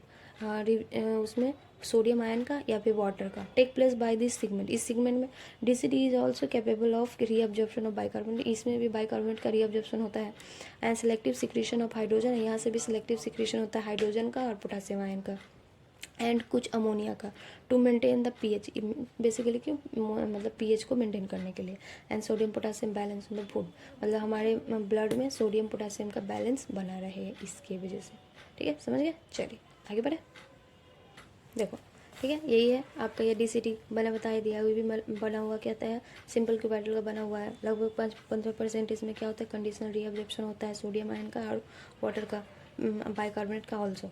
ये क्या होता है, ये DCT है हमारा, DCT में क्या होता है, हाइपोथैलेमस क्या रिलीज करती है, ADH, जैसे वैसोप्रेसिन का मतलब क्या हो, बॉडी में पानी की कमी होगी, अब पानी की कमी होगी तो ये मैसेज देगा तो फिर चलो भाई तुम्हारे पास तो पानी की कमी है, तो क्या करेगा, जल्दी से हार्मोन को ट्रिगर करेगा, ADH क्या करेगी, वाटर का वापस से रीअब्जॉर्प्शन करा देगी, ठीक है, बेसिकली यही है। और एक्टिवली वाटर को कराएगी तो पानी, पैसिवली कराएगी, एनर्जी की रिक्वायरमेंट नहीं है, लेकिन सोडियम को कराएगी तो एल्डोस्टेरॉन, एड्रिनल ग्लैंड से एल्डोस्टेरॉन भी रिलीज होगा, एल्डोस्टेरॉन क्या करेगी, सोडियम आयन का भी रीअब्जॉर्प्शन कराएगी तो एनर्जी की रिक्वायरमेंट होगी, ठीक है, समझ गए। चलिए आप पढ़ते हैं कलेक्टिंग डक्ट, देखो कलेक्टिंग डक्ट का मतलब हुआ एडीएच रिसेप्टर है हमारे बॉडी में प्रेजेंट होता है ऑन सीरी कलेक्टिंग डक्ट पे प्रेजेंट होती है एंटी डायरेटिक हार्मोन वाली और वो वाटर को पैसिवली रीअब्जॉर्ब कराती है। इसका small amount of urea also reabsorb, ये जो एनसीईआरटी लिखा वही मैंने लाइन लिखा दिया है कि कुछ अमाउंट ऑफ यूरिया जो रीअब्जॉर्ब हो जाती है फॉर मेंटेनेंस ऑफ ऑस्मोलैरिटी की मेंटेनेंस बनाए रखने के लिए कुछ अमाउंट ऑफ यूरिया वापस से बॉडी में रीअब्जॉर्ब हो जाती है। ठीक है, किडनी के मैट्रिक्स में। समझ आ गया? चलिए आगे बढ़े। ये देखो अब क्या है collecting duct this long duct extend from the cortex of the kidney to the inner part of the medulla. बोला जा रहा है ये डक्ट है जो किडनी के कॉर्टेक्स से स्टार्ट होकर मेडुला के इनर पार्ट तक जाता है। Large amount of the water could be reabsorb from this region to produce the concentrated urine. ये है जो बहुत ज़्यादा अमाउंट ऑफ वाटर जो मतलब वहाँ तक जाते जाते जितना पानी है तो उसको पानी जितना एब्जॉर्ब करना चाहिए एब्जॉर्ब कर लेता है ताकि यूरिन आपका कंसनट्रेटेड फॉर्म में निकले। अब पानी का वेस्टेज ज़्यादा ना हो क्योंकि आपका यूरिन फॉर्मेशन एक्सक्रीशन का मतलब वेस्टेज ऑफ वाटर हुई। This segment allow passage of small amount of urea into the medullary interstitium to keep the osmolarity. वही लिखा हुआ है कि ये सेगमेंट है जो कुछ अमाउंट ऑफ यूरिया है कि वापस से बॉडी में रीअब्जॉर्ब हो जाती है।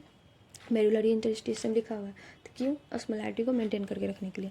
It also play an important role in maintenance of pH and ionic balance of the body. जो ये भी है जो आयनिक बैलेंस बॉडी की आयनिक बैलेंस में और पीएच को मेंटेन करने में हेल्प कराती है हमारी। सिलेक्टिव रीअब्जॉर्प्शन, यहाँ पे भी सिलेक्टिव रीअब्जॉर्प्शन सिक्रीशन होता है, सिलेक्टिव सिक्रीशन होता है पोटासियम आयन का, सोडियम आयन्स का। चलो समझ आ गया? तो हो गई यहाँ तक हमारी कंप्लीट। अब है mechanism of concentration of urine of the filtrate. Mechanism of concentration of the filtrate को पढ़ना है। ठीक है, चलो देखिए। चलो ठीक है, mechanism of concentration of filtrate. ठीक है, बोल रहा है कि फिल्ट्रेट का कंसंट्रेशन का मैकेनिज्म पढ़ना है। ठीक है, mammals have the ability to produce a concentrated urine. Mammals के पास एक कंसंट्रेटेड यूरिन प्रोड्यूस करने की एबिलिटी है। मतलब बोला जा रहा है कि जितना हो सके उतना ये मैमल्स जो है अपना वाटर को वापस से बॉडी में रीअब्जॉर्ब कर लेते हैं। हाँ, कॉन्सेंट्रेटेड का मतलब क्या हुआ कि जितना मतलब क्योंकि यूरिन का मतलब हो गया वेस्टेज हो गई, बॉडी के बाहर आ रही है, एक्सक्रीट आउट हो रही है तो पानी की वेस्टेज हुई ना। तो मैमल्स के पास कैपेबिलिटी है कि जितना हो सकता है उतना तक ये पानी को पूरा का पूरा बॉडी में रीअब्जॉर्ब कर लेता है। ठीक है, उसमें हेल्प करता है। Henle's loop and vasa recta play significant role in this. अब इसको कंसंट्रेट बनाने के लिए यूरिन को कंसंट्रेट बनाने में सबसे ज़्यादा हेल्प करती है हमारी कौन सी? एक हेलेज लूप जो है वो वासा रेक्टा। ठीक है, the flow of filtrate in the limb of loop of Henle's in opposite direction and thus form a counter current. बोला जा रहा है कि फ्लो ऑफ फिल्ट्रेट, जो फिल्ट्रेट का जो फ्लो होता है वो होता है दो लिम्स में, एक हेलेज लूप में, दोनों हेलेज लूप में, मतलब एक डिसेंडिंग वाली, यहाँ देखिए ऊपर दिख रहा होगा कि ये एक डिसेंडिंग वाली अपोजिट एक असेंडिंग वाली, दोनों काउंटर करंट है। काउंटर करंट का मतलब अपोजिट डायरेक्शन में, एक दूसरे के अपोजिट डायरेक्शन में। ठीक है, the flow of blood through the two limbs of vasa रेक्टा में होता है वो भी काउंटर करंट होता है, वो भी एक दूसरे से अपोजिट होता है। ठीक है, चलिए देखिए ये भी क्या है और ऑल्सो इन काउंटर करंट, ये भी एक दूसरे से काउंटर करंट है। देखिए यहाँ पे ऐसे दिया हुआ है, बना के दे दिया हुआ है। ये देखिए ये डिसेंडिंग लूप ऑफ हेनले है, ये है ascending limp of loop of Henle, और ये वासा रेक्टा हो गई हमारी। ठीक है, ये हो गई डिसेंडिंग, ये वाली असेंडिंग। समझ गए? चलिए अब ऐसा ही है the proximity between the Henle's loop and vasa recta as well as the counter current in them help the maintaining of and increasing osmolarity toward the inner medullary interstitium. बोला जा रहा है कि दोनों के बीच में जो ये हो गई हमारी हेनलेज लूप की और ये वासा रेक्टा, दोनों के बीच में जो काउंटर करंट मैकेनिज्म है, मीन्स इसमें देखिए ये नीचे जा रहा है तो इसके बगल वाला जो है ये ऊपर जा रहा है। ये देखिए ये ऊपर जा रहा है तो ये ऐसे रहेगी, ये जैसा एक ग्लास हो गया, फिर इसके ऊपर ऐसे ग्लास लगा दो। अब इसी हुआ, आप इमेजिन कर पा रहे होगे कि जैसे कि आपका ये वाला है ट्यूब, इस ट्यूब के ऊपर जस्ट एज इट इज इस ट्यूब को रख दो, ऐसा पलट के नहीं रखनी, ऐसे रख दीजिए। तो फिर क्या हो जाएगी, इसके साथ आपका इसका रिलेशन आएगा और इसके साथ आपका इसका रिलेशन आएगा। समझ रहे हो? तो मतलब अगर ये है लूप ऑफ हेनले नीचे डिक्रीज करेगी तो काउंटर करंट ऊपर इंक्रीज करेगी, और ये ऊपर इंक्रीज कर रही है तो नीचे डिक्रीज कर रही है। ये समझ आ गया? वही दिया हुआ है कि दोनों के बीच में जो काउंटर करंट का जो एक दूसरे का रिलेशन बनता है, इसी के वजह से क्या होती है हमारी यूरिन की जो ऑस्मोलैरिटी होती है, मेडुलरी रीजन का जो इंटरस्टिशियम है उसकी ऑस्मोलैरिटी इसी दोनों की वजह से मेंटेन रहती है। समझ गया? जैसे एग्जाम्पल में दिया हुआ है कि from 300 milli osmol in the cortex is about 1200 milli osmol per moles in the inner medulla. बोला जा रहा है जैसे कि ये हमारी कॉर्टेक्स रीजन है, दिख रही है, हाँ, उसके बाद ये आउटर मेडुला, फिर इनर मेडुला। तो बोला जा रहा है कि यहाँ पे कितनी है, यहाँ पे देखिए, यहाँ पे आप मेजरमेंट देख सकते हो 300, 600, 900, 1200। तो बोला जा रहा है यहाँ पे 300 है ये इनर में, तो 300 से नीचे डिक्रीज करोगे तो फिर 600 पे आएगी, 600 से फिर 900, 900 से 1200।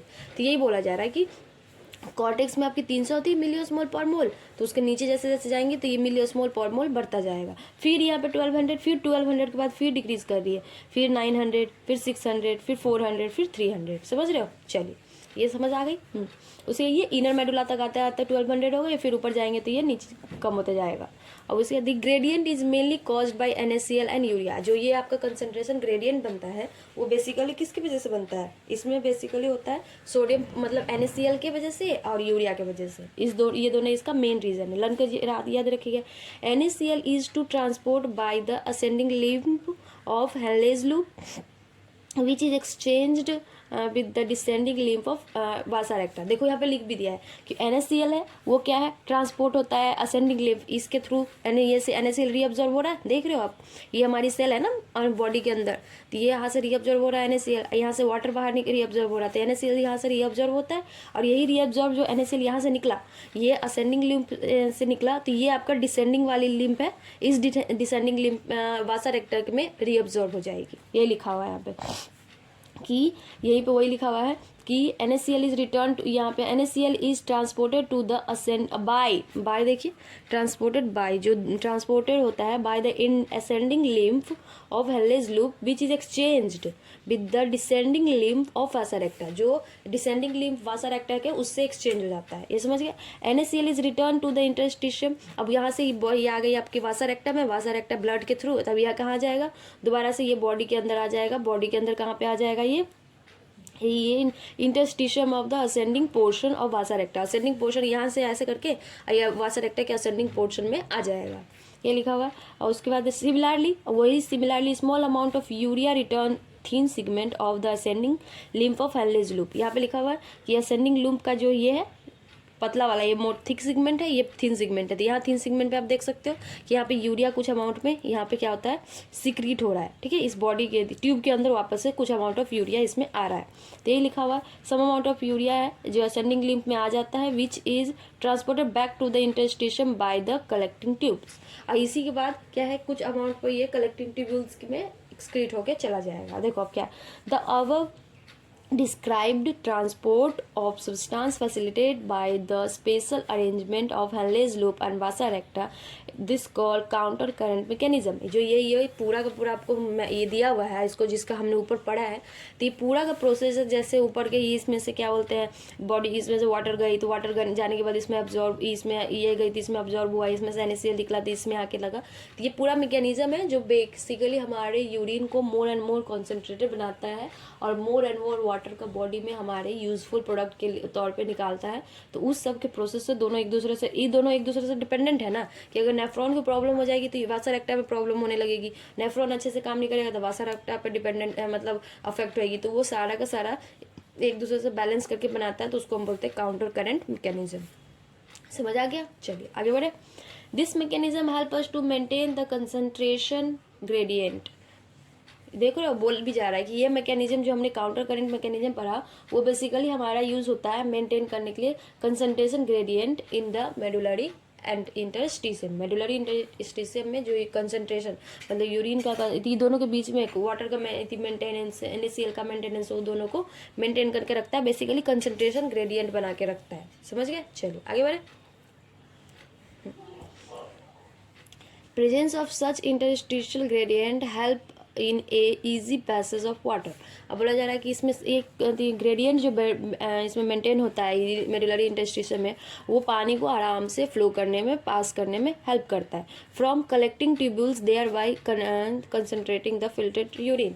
अब वो बॉडी में मतलब मेडुलरी यहाँ तक तो आ गया, उसके बाद DCT में जाएगा वाटर, DCT में जाने के बाद कलेक्टिंग डक्ट में आएगा, कलेक्टिंग डक्ट के बाद ये पूरा जैसे जैसे ऊपर जाएगा कंसनट्रेटेड होते जाएगा, फाइनली ये यूरिन के फॉर्म में जो बचेगा, जो अब वो फिल्टर नहीं हो सकता, उससे ज़्यादा अमाउंट फिल्टर नहीं हो सकता, तो जो बचा हुआ अमाउंट है वो यूरिन के फॉर्म में कलेक्ट हो जाएगा। ठीक है, अब देखो human kidney can produce urine nearly 4 times concentrated than the initial filtrate. बोला जा रहा है कि ह्यूमन यूरिन है जो नियरली है 4 गुना, जो मतलब इनिशियल फिल्ट्रेट जो आपका ग्लोमेरुलस से आई थी PCT में, वहाँ से के 4 गुना तक आप फिल्ट्रेट निकालते हो। देख वो समझ ही सकते हो, पहले 300 मिली ऑस्मोल थी, प्रीसिटी में, वहाँ से नीचे आते आते आपका कितना आ गया, आपको 1200 आ गया, तो 1200 फिर ऊपर गया तो 300, तो वो ये 4 गुना ज़्यादा कंसनट्रेटेड बना के इसको रख देता है। ठीक है, समझ गए। चलिए, सो आपको यहाँ तक खत्म हो गया, पूरी तरह से किडनी का सारा काम खत्म हो गया। अब बेसिक है कि फंक्शन मतलब हार्मोन्स, कौन कौन से हार्मोन्स और किस तरीके से रेगुलेट करता है, किडनी के फंक्शन पे कैसे अफेक्ट करता है, उसको देखना है। तो यहाँ तक समझ आ गया। चलिए आगे बढ़े। चलिए देखो, चलिए रेगुलेशन पे पढ़ते हैं। रेगुलेशन ऑफ किडनी फंक्शन, पहले ये पढ़ लेंगे फिर एनसीईआरटी। देखो सबसे पहले रेगुलेशन है, 2 तरीके तो होती है, एक होती है रेगुलेशन बाय हाइपोथैलेमस, नंबर 1 में पढ़ना है। ठीक है, चलिए रेगुलेशन बाय हाइपोथैलेमस पहले पढ़ेंगे एक, और उसके बाद दूसरा पढ़ेंगे रेगुलेशन है जो इसका किडनी का मतलब जेजी सेल से भी होता है, तो वो पढ़ेंगे। देखो कैसे होता है। इफ़ ब्लड वॉल्यूम डिक्रीज, जैसे ब्लड वॉल्यूम हमारे ब्लड में है, वॉल्यूम का डिक्रीज हो जाता है, ब्लड वॉल्यूम डिक्रीज हुई, ब्लड प्रेशर भी डिक्रीज हो जाएगी, या तो क्या हो जाएगा, बॉडी फ्लूइड डिक्रीज हुई, या फिर ऑस्मोलारिटी इसकी बढ़ गई, तो क्या होगा, तो ये फटाफट क्या होगा, हाइपोथैलेमस है कि स्टिमुलेट कर देगा, ये स्टिमुलेट करता है हाइपोथैलेमस को, हाइपोथैलेमस से रिलीज करती एडीएच, एंटी डायोरेटिक हार्मोन। ठीक है, एंटी डायोरेटिक हार्मोन डिक्रीज करी, इसको वैसोप्रेसिन भी बोलते हैं। ये फटाफट क्या करेगी, वैसोप्रेसिन ये इंक्रीज करेगा, तो जिससे क्या होता है, ऑस्मो एब्जॉर्प्शन ऑफ वाटर का एब्जॉर्प्शन इंक्रीज कर जाती है। ठीक है, ठीक है, वाटर का एब्जॉर्प्शन इंक्रीज हो गया, वाटर का एब्जॉर्प्शन फटाफट। अब ये क्या हो रहा है, कंडीशनल एब्जॉर्प्शन हो रही है, ये आप दिमाग में रखिए कि आप करवा रहे हो। हाँ, ये बॉडी में जब हमारी बॉडी में वाटर का एब्जॉर्प्शन मतलब वाटर में नहीं ज़्यादा एब्जॉर्ब कर रहा है, क्योंकि ब्लड वॉल्यूम कम हो गई, तो ब्लड वॉल्यूम कम हो गई तो एब्जॉर्प्शन कम हो जाती है, वॉल्यूम कम हो गई वाटर की, तो हम अब बाहर से एक्स्ट्रा अफोर्ड करके, बाहर मीन्स नहीं कि बाहर से मतलब हार्मोनल एक्स्ट्रा अफोर्ड करके, अब किडनी नॉर्मली काम नहीं कर रहा है तो एक्स्ट्रा अफोर्ड करने की जरूरत पड़ रही है, तो वैसे वो क्या हुआ कि हमारी कंडीशनल हुई, मतलब एक कंडीशन होगी कि कमी हो गई, तो उस टाइम क्या करेगा, ये डीसीटी पे अफेक्ट करेगा, मतलब डीसीटी से कलेक्टिंग डक्ट से वाटर का एब्जॉर्प्शन करेगा। समझ गए। ये इंक्रीज कर देगा construction of blood vessel of nephrons, increase कर देगा जीएफआर। अब ये जब इंक्रीज हो गई तो जीएफआर की भी इंक्रीज हो जाएगी, ब्लड वॉल्यूम भी इंक्रीज करके, ब्लड प्रेशर भी हमारे बॉडी की इंक्रीज करके ऑस्मोलारिटी डिक्रीज करना स्टार्ट हो गया। बस यही है, उसी को है। अभी ये इसका एक नोट है कि the secretion of ADH decrease करेगा। अब जब एडीएच की कमी हो जाएगी मतलब डिक्रीज कर देगी, तो इस टाइम हमारे डायूरेसिस हो जाता है। ठीक है, जो इसको हम नॉर्मली बोलते हैं डायबिटीज़ इंसिपिटस। डायबिटीज़ 2 तरीके, बहुत तरीके के होते हैं, लेकिन बेसिकली हम 2 पढ़ते हैं, एक शुगर की कमी से होती है, और एक ये देखो जिसमें आपको एडीएच की डेफिशिएंसी हो जाती है, तो उसको हम बोलते हैं, उसको बोलते हैं जब शुगर की कमी से होती है डायबिटीज़, तो उसको बोलते हैं डायबिटीज़ मेलाइटस। हाँ, इंसुलिन की कमी से, नॉट शुगर की कमी से, मतलब इंसुलिन की कमी से हो जाती है, तो उसको बोलते हैं डायबिटीज़ मेलाइटस। और एक कमी जब हमारे एडीएच की कमी से हो गई तो उसको हम चले। ठीक है, अब देखो, अब एनसीईआरटी पढ़ते हैं। देखो, function of the kidney is efficiently monitored and regulated by hormonal feedback mechanism involving the hypothalamus, JGA and some certain extent of heart, कुछ हार्ट के सम सर्टेन एक्सटेंट, जैसे कि हाइपोथैलेमस आपका एडीएच रिलीज करेगी, JGA means ये हो गई आपको रास का फंक्शन करता है, रास बेसिकली। और कुछ हार्ट भी है जो, जैसे कि हार्ट का होता है हमारा आर्ट्रियल नाट्रियूरेटिक फैक्टर, ये तीनों है, ये तीनों फंक्शन करते हैं। देखो, अब osmolarity in the body are activated by change in blood volume. अब जो बॉडी की ऑस्मोलारिटी है, मीन्स ऑस्मो रिसेप्टर यहाँ पे लिखा हुआ है कि ऑस्मोलारिटी हमारी बॉडी की वो बेसिकली क्या है कि ब्लड के वॉल्यूम पे ही डिपेंड करेगी। अगर ब्लड वॉल्यूम ज़्यादा है या फिर ब्लड वॉल्यूम कम है, वही है, तो उसके अकॉर्डिंग ही जितने भी ऑस्मो रिसेप्टर है वो फंक्शन करेंगे। उसके बाद क्या है, body fluid volume and ionic concentration, वो ब्लड वॉल्यूम पे, बॉडी फ्लूइड वॉल्यूम पे और आयनिक कंसेंट्रेशन, इसी तीनों पे डिपेंड करेगी। ठीक है, an excessive loss of fluid from body can activate the receptor which stimulate the hypothalamus to release anti-natriuretic hormones ADH। ठीक है, और वैसोप्रेसिन फ्रॉम द न्यूरोहाइपोफाइसिस। बोला जा रहा है कि जब बॉडी के अंदर, हमारे बॉडी के अंदर ज़्यादा लॉस ऑफ फ्लूइड की कमी हो गई, मतलब ज़्यादा मात्रा में कमी होने लगेगी, तो क्या करेगा, ये बॉडी को एक्टिवेट कर देगा, रिसेप्टर को, हाइपोथैलेमस को अटैक करेगा, हाइपोथैलेमस पर नोटिस ज़्यादा, क्योंकि सारा फंक्शन हमारे मॉनिटर्ड ब्रेन से है। तो जैसे देखेगा कि बॉडी में पानी की कमी हो गई, फ्लूइड की कमी हो गई, तो हमारे ब्रेन में हाइपोथैलेमस को स्टिमुलेट करेगी। हाइपोथैलेमस क्या करेगा, अब वो रिलीज करेगा एडीएच है। एडीएच क्या होता है हमारा, न्यूरोहाइपोफाइसिस। हमारा हाइपोथैलेमस का जो पार्ट है, तो वो ये ADH है जो हमारा कर देगा पिट्यूटरी ग्लैंड को, पिट्यूटरी ग्लैंड करेगी हमारी न्यूरोहाइपोफाइसिस, न्यूरोहाइपोफाइसिस का जो ये पोर्शन है उसमें से रिलीज करेगी वैसोप्रेसिन। एक दूसरे से सब रिलेटेड है। Master of the master gland है हाइपोथैलेमस, तो ये master of the master gland क्या करेगी, ये हमारा मास्टर ग्लैंड को नोटिस करेगा, मैसेज देगा। मास्टर ग्लैंड अपना न्यूरोहाइपोफाइसिस वाले पोर्शन को मैसेज देगा कि भाई अब चलो तुम्हारी बारी है, तुम ADH रिलीज करो। क्यों? क्योंकि अब तुम्हारा काम स्टार्ट हो गया। हाँ, उसको मैसेज दिया, अब वो अपना काम करना स्टार्ट करेगा। ठीक है, यही क्या है, यहाँ तक का काम यही है। हो गया।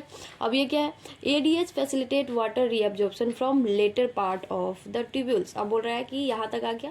अब वो ADH क्या काम करेगा, वो फंक्शन करेगा फैसिलिटेट वाटर का रीअब्जॉर्प्शन, वाटर के वापस से रीअब्जॉर्प्शन का में उसको मैसेज देगा कि चलो अब पानी की बाहर से कमी हो रही है, तो अब तुम अपने ट्यूब्यूल्स में से ही पानी निकालना स्टार्ट कर दो। तो अपने बॉडी को ट्यूब्यूल्स में से जो बचा हुआ पार्ट है उसमें से वाटर निकालना स्टार्ट कर देगा। वही इसको बोल रहा है conditional reabsorption. Thereby prevent diuresis, जिसको ये डायूरेसिस मतलब ये डायूरेसिस का मतलब यूरिन की कमी, अब उसमें पानी की कमी होने लगी थी बॉडी में, तो उसको बचाने के लिए। An increase in body fluid volume can switch off the osmoreceptor. अब ये and suppress the ADH release to complete the feedback. अब बोल रहा है कि अब बॉडी में बॉडी फ्लूइड की वॉल्यूम बढ़ जाएगी, तो जैसे ही बढ़ गई अब उसको बोलेगा अब तो तुम्हारा काम खत्म, तो उसको स्विच ऑफ करने का भी मैसेज देगा। स्विच ऑफ करेगा, स्विच ऑफ का मैसेज देगा तो वो ऑस्मोरिसेप्टर स्विच ऑफ हो जाएगी और ADH रिलीज होना, ADH का बंद सप्रेस हो जाएगा, जो एक्टिवेट था वो सप्रेस हो जाएगा, और जो रिलीज कंप्लीट हो जाएगी जब ADH मतलब आपका वाटर का भरना, फ्लूइड कंप्लीट हो गई, फ्लूइड भर गई, फ्लूइड आ गया सफिशिएंट अमाउंट, तो ADH रिलीज स्विच ऑफ हो गया। हो गया। ADH can also affect the kidney function by its constrictory effect of blood vessel. बोल रहा है कि ADH है जो किडनी के फंक्शन को भी अफेक्ट करता है, जब कंस्ट्रक्टिव फीडबैक उसकी जो हो जाती है ब्लड वेसल्स की पे इफेक्ट होना लगता है। This cause the increase of blood pressure. अब ये क्या है, कंस्ट्रिक्टिव मतलब ब्लड प्रेशर, ब्लड वेसल्स को ना कॉन्स्ट्रिक्ट करके रख देता है। हाँ, कि डायलेट था पहले से, अब उसको कॉन्स्ट्रिक्ट करके रख दिया, तो कॉन्स्ट्रिक्ट करके रख देगा तो ये ब्लड प्रेशर पे तो अफेक्ट करेगा ही, क्योंकि अब ब्लड को ज़्यादा प्रेशर डालना पड़ रहा है। पहले तो ये रास्ता था वो आसान था, अब रास्ता और नैरो हो गया ब्लड के लिए, तो वो ब्लड को क्या कर रहा है, अब प्रेशर ज़्यादा दे रहा है, बेचारे को ज़्यादा दिक्कत हो रही है जाने में। ठीक है। And increase in blood pressure can increase the glomerular blood flow. अब वो क्या हो रहा है कि ब्लड प्रेशर इंक्रीज हुआ तो ग्लोमेरुलर ब्लड फ्लो GFR है वो इंक्रीज हो गई, and thereby GF rate, ये है GFR जो हमारी इंक्रीज हो गई। समझ गया? चलिए यहाँ तक समझ आ गया। ये सारा फंक्शन हमारा हाइपोथैलेमस वाला था। ठीक है, जो हमने दो बोला कि एक तो JGS सेल करती है, एक GFR कर हाइपोथैलेमस ADH करता है, तो GFR वाला सेल हमारा सारा यहाँ तक फंक्शन हो गया। आई होप आपको समझ आ गई होगी। अब हमें पढ़ना है JG सेल का फंक्शन। ठीक है, आगे बढ़े। JGA play and complex medullary role. ये एक मेडुलरी रोल निभाता है कॉम्प्लेक्स तरीके से। A fall in GFR blood flow, GFR glomerular blood pressure, glomerular filtrate rate can activate the JG cell to release renin, which convert angiotensinogen in blood to angiotensin 1 and further to angiotensin 2। क्या बोल रहा है कि JG cell है जो एक complex role, मतलब बहुत इसका अलग ही तरीके से रोल निभाता है बॉडी में। जब GFR ग्लोमेरुलर ब्लड फ्लो है जो हमारा बॉडी के में से रिलीज कम हो जाता है, गिर जाता है, फॉल डाउन होता है, तो क्या करता है ये, उसी को हम ग्लोमेरुलर ब्लड प्रेशर भी बोल सकते हो, ग्लोमेरुलर फ्लो रेट भी बोल सकते हो, तो ये सब है। तो वो एक्टिवेट करता है JG सेल को एक्टिवेट करता है रिलीज करने के लिए रेनिन। ठीक है, रेनिन रिलीज करने के लिए। अब वो रेनिन क्या करता है, ये कन्वर्ट कर देता है एंजियोटेंसिनोजन, जो इनएक्टिव फॉर्म है एंजियोटेंसिनोजन, उसको कन्वर्ट कर देता है एक्टिव फॉर्म एंजियोटेंसिन 2 में। हाँ, ये पार्शियली ये हमारा पूरा फॉर्म नहीं है, ये इंटरस्टिशियल जो होता है ना, मतलब प्रोडक्ट वो है ट्रांजिशन प्रोडक्ट है। फिर ये एंजियोटेंसिन 2 ये भी इफेक्ट नहीं करता, ये एंजियोटेंसिन 1 एंजियोटेंसिन 2 में बन जाता है। फिर ये एंजियोटेंसिन 2 क्या करता है, ये पावरफुल हो जाता है। ये यहाँ तक हमारा ये मेन फंक्शन आपका यही है कि एंजियोटेंसिन 2 बनाना, क्योंकि यही आगे जाके फंक्शन करेगा। एंजियोटेंसिनोजेन जो था वो आपका इनएक्टिव फॉर्म था, तो उसने क्या करा, वो उस पर JG से फंक्शन करी, तो उसने एक्टिवेट करके उसको उन्होंने एंजियोटेंसिन 1 बना दिया। फिर एंजियोटेंसिन 1 को फर्दर एंजियोटेंसिन 2 में बदल दिया। अब ये एंजियोटेंसिन 2 बिंग पावरफुल वैसोकॉन्स्ट्रिक्टर, ये बहुत ज़्यादा वैसोकॉन्स्ट्रिक्टर है, बहुत ज़्यादा पावरफुल है। तो ये बहुत पावरफुल होगा, तो ये हमारा ब्लड फ्लो को इंक्रीज़ कर देगा, ग्लोमेरुलर ब्लड फ्लो को इंक्रीज़ कर देगा, देयर बाय ये GFR रेट को इंक्रीज़ कर देगा। ठीक है, अलॉन्ग विथ अब इसके बाद क्या एंजियोटेंसिन 2 है, ऑल्सो एक्टिवेट एड्रिनल कॉर्टेक्स है, ये एड्रिनल कॉर्टेक्स पे भी अफेक्ट करता है, उसको एक्टिवेट कर देता है रिलीज करने के लिए एल्डोस्टेरॉन, कुछ एल्डोस्टेरॉन को भी रिलीज करने में ये मतलब जीएफआर ये क्या बोलते हैं एंजियोटेंसिन 2 एड्रिनल कॉर्टेक्स पे अटैक, क्या एड्रिनल कॉर्टेक्स क्या रिलीज क्या करी एल्डोस्टेरॉन, ठीक है। अब ये एल्डोस्टेरॉन कॉज करेगा रीअब्जॉर्प्शन ऑफ सोडियम, अब ये सोडियम आयन का रीअब्जॉर्प्शन करता है और वाटर का फ्रॉम द डिस्टल पार्ट, ये डीसीटी जैसे कि हो गया। ये एड्रिनल ग्लैंड का बात हो रहा है कि ये है कि एंजियोटेंसिन 2 जो बनी वो है एड्रिनल ग्लैंड पे भी जाके, किडनी के ऊपर ही एड्रिनल ग्लैंड है तो एड्रिनल ग्लैंड पे जाके अटैक किया, एड्रिनल ग्लैंड के कॉर्टेक्स रीजन में से ये एल्डोस्टेरॉन को रिलीज कराती है, एल्डोस्टेरॉन को रिलीज कराती है। जो एल्डोस्टेरॉन क्या करता है, ये डिस्टल कॉन्वोल्यूटेड ट्यूब्यूल्स है, मतलब डिस्टल पार्ट से हार्ट के ये सोडियम का रीअब्जॉर्प्शन कराता है और वाटर का रीअब्जॉर्प्शन कराता है, ठीक है। This also lead to increase in blood pressure, ये भी क्या करता है जब सोडियम आयन का रीअब्जॉर्प्शन कराई और उसके बाद वाटर का रीअब्जॉर्प्शन कराया तो ये क्या जीएफआर को रेट को बेसिकली बढ़ा ही रहा है। This complex mechanism is generally known as renin angiotensin mechanism, इसी कॉम्प्लेक्स रीजन को मैकेनिज्म को हम बोलते हैं रेनिन एंजियोटेंसिन मैकेनिज्म। समझ गया, चलिए यहाँ तक समझ आ गया, हो गया, हमने पढ़ लिया। हमने ये क्या बोलते हैं रास, मतलब ये जो हमने 3 पढ़ा था ना कि एक पढ़ा था क्या जो हमारा बेसिकली हाइपोथैलेमस से एडीएच, फिर दूसरा जेजीएस सेल से रेनिन रास, और तीसरा हमारा हट एएनएफ, एएनएफ के बारे में भी कुछ दिया हुआ है वो भी पढ़ लेते हैं, तीनों के बारे में दिया हुआ है। देखो क्या लिखा हुआ है, एन इंक्रीज ब्लड फ्लो। अब क्या हो गया कि ब्लड फ्लो की मतलब हो गया हमारा इंक्रीज हो गई, ब्लड फ्लो हमारा बहुत तेजी से हो रहा है to the arterial region of heart में, तो can cause a release of ANF, ANF मतलब आर्टेरियल नाट्रियूरेटिक फैक्टर, जो ब्लड प्रेशर बहुत ज़्यादा प्रेशर हो गई तो उसके वजह से क्या हुआ ब्लड फ्लो हो जा रही है तेज़ी से, तो वो आर्टेरियल नाट्रियूरेटिक फैक्टर इंक्रीज को रिलीज करता है, एएनएफ जिसको बोलते हैं। एएनएफ कैन कॉज वैसोडाइलेशन, अब ये क्या कर रहा है, जो अभी तक तो कॉन्स्ट्रिक्शन था ना, ब्लड क्या थी तेज, ब्लड इतनी तेज से क्यों हो रही थी, ब्लड प्रेशर तेजी इसलिए थी क्योंकि हमारा वैसो कॉन्स्ट्रिक्शन चल रहा था, तो वैसो कॉन्स्ट्रिक्शन है, अब उसको ज़्यादा वैसो कॉन्स्ट्रिक्शन हो गया तो क्या हो गया ब्लड को फटने की भी चांसेस है, ब्लड वेसल्स को, हाँ हार्ट को अफेक्ट कर देगा, तो उसी को बचाने के लिए एएनएफ रिलीज होती है। अब वो क्या करता है, वो वैसोडाइलेशन करता है, वापस से जो कॉन्स्ट्रिक्टेड ब्लड वेसल था उसको थोड़ा डायलेट कर देता है, ठीक है। अब उसको डायलेट कर दिया ब्लड वेसल को, डायलेट कर दिया, blood thereby decrease in blood pressure, अब थोड़ा डायलेट कर दिया तो जो प्रेशर बहुत फोर्स से जा रही थी थोड़ा लूज हो जाएगी, तो धीरे धीरे जाएगी, ठीक है। अब धीरे धीरे जाएगी, अब उसके क्योंकि उसके पास इनफ स्पेस हो जाता है। ANF mechanism therefore act as a check of renin angiotensin mechanism. ANF mechanism basically क्या है, एंजियोटेंसिनोजन का counter current means check of है, इसको रोकने का चांस है कि एएनएफ बहुत ज़्यादा हो गया, एंजियोटेंसिनोजन मैकेनिज्म बहुत ज़्यादा हो रहा है, कॉन्स्ट्रिक्शन कर दिया था, इसकी वजह से सब कोई हार्मफुल, हर चीज़ की एक होती है ना कि हार्मफुल इफेक्ट भी होती है, जितना करना था तो कर लिया, बाकी ज़्यादा और ज़्यादा तेज़ हो जाएगा तो साइड इफ़ेक्ट्स हो जाएंगी, तो उसी को रोकने के लिए बेसिकली ये एएनएफ करता है। ये सारा बॉडी एक दूसरे से मेंटेन करके एक दूसरे से काउंटर करंट करके चलता है। समझ आ गया, आगे यहाँ तक पढ़ लिए, समझ आ गया, आगे बढ़े, चलिए चलो। देखो 2 मैंने यहाँ पे लिख दिया ये नर्व्स वाले चैप्टर में, बट मैंने सारे जो भी हमारा ह्यूमन न्यूरल कंट्रोल का जो नर्व्स वाला जो है जितना भी नर्व है तो जो जिस पे फंक्शन करता है उसमें एनसीईआरटी बुक में मैंने उसको लिख दिया ताकि इसको यहीं पे पढ़ लेंगे तो ज़्यादा समझ आएगा। देखो क्या लिखा, पैरासिम्पैथेटिक नर्व और सिंपैथेटिक नर्व। पैरासिम्पैथेटिक नर्व जो है वो क्या करता है बेसिकली हमारा इम्पटिंग, जब हमको खाली करना होता है, नर्व ऑफ इम्पटिंग लिख दिया है कि जब हमको खाली करना होता है, जब ये हम उस टाइम के यूज़ होता है। इम्पटिंग का मतलब हुआ जब हम सुसु करते हैं तो उस टाइम के लिए पैरासिम्पैथेटिक नर्व हमारे लिए यूजफुल होता है। उस टाइम क्या होता है, इम्पटिंग ऑफ डक्स्टर मसल, डक्स्टूरल ये डेट्रूसर मसल जो है जो हमारे यूरिनरी ब्लैडर में पाया जाता है, ठीक है। तो उस टाइम क्या करता है उसको कॉन्स्ट्रैक्ट करके रखता है। देखो अभी अब नॉर्मल ये है, हाँ अब वो करके तो नॉर्मल ऐसा है और उसको कॉन्स्ट्रिक्ट करेगा, कॉन्ट्रैक्ट ऐसे फैलाएगा तभी तो दबेगा तो वो क्या इम्प्टी होगी, खाली होगी, हाँ तो ये न्यू इम्प्टी करता है, ये इम्प्टी करता है। और उसके बाद क्या करता है relaxation of internal sphincter. Internal sphincter था जो अभी दबा हुआ है क्योंकि अभी आपको बंद है। देखो ये मान लो कि ऐसे कैसे समझाऊँ मैं आपको, मान लो ये ऐसे है, ठीक है, ये है यहाँ पर टिप लगी हुई है, टिप को अभी बंद कर किया हुआ है। अगर किसी चीज़ को फोर्स है बंद किया हुआ है तो इसका क्या मतलब हुआ कि आपका भाल्व, जैसे हमने पढ़ा था कि हार्ट में जो भाल्व है जो ऊपर का फिल्टर है, मान लो ये राइट आर्ट्रियम है, राइट आर्ट्रियम फिल करने के लिए तो उसको कॉन्ट्रैक्ट किया हुआ था, लेकिन अभी इसको बंद किया हुआ तो दबाया हुआ है ना, और दबाया हुआ है, लेकिन अब क्या करना है इसको, हमें वॉशरूम जाना है, तो वॉशरूम जाना तो अब इसको रिलीज़ करना पड़ेगा, इसको यहाँ रिलैक्स करना पड़ेगा। ऐसे कॉन्ट्रैक्ट करके रखा हो तो दबाना है, तो अभी इसको चिल मारो, रिलैक्स करो, तभी तो बाहर आएगी, तो बाहर आएगी तो अब वॉशरूम जाओगे।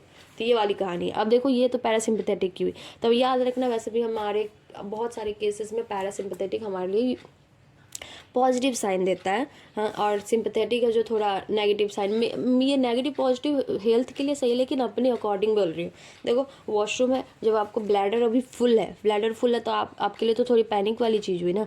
अब जब रिलैक्स, जब वॉशरूम जाते हो तो रिलैक्स फील होता है, तो इसी केस में इसी तरीके से आप याद कर सकते हो। तो पैरासिम्पथेटिक हमारे लिए गुड है, और सिंपथेटिक ऐसे थोड़ा प्रॉब्लम वाली चीज़ है। ऐसे याद करोगे तो ज़्यादा अच्छे से रहेगा। ठीक है। अब क्या है, नर्व ऑफ फीलिंग, जब फील होती रहती है ब्लैडर, तो उस केस में फील होती है तो relax detrusor muscle. Detrusor muscle क्या अभी रिलैक्स कंडीशन में है, कि जितना फील हो रही है अभी तो रिलैक्सड है, फील होगी तो धीरे धीरे धीरे धीरे फैलेगी, तो बढ़ेगी।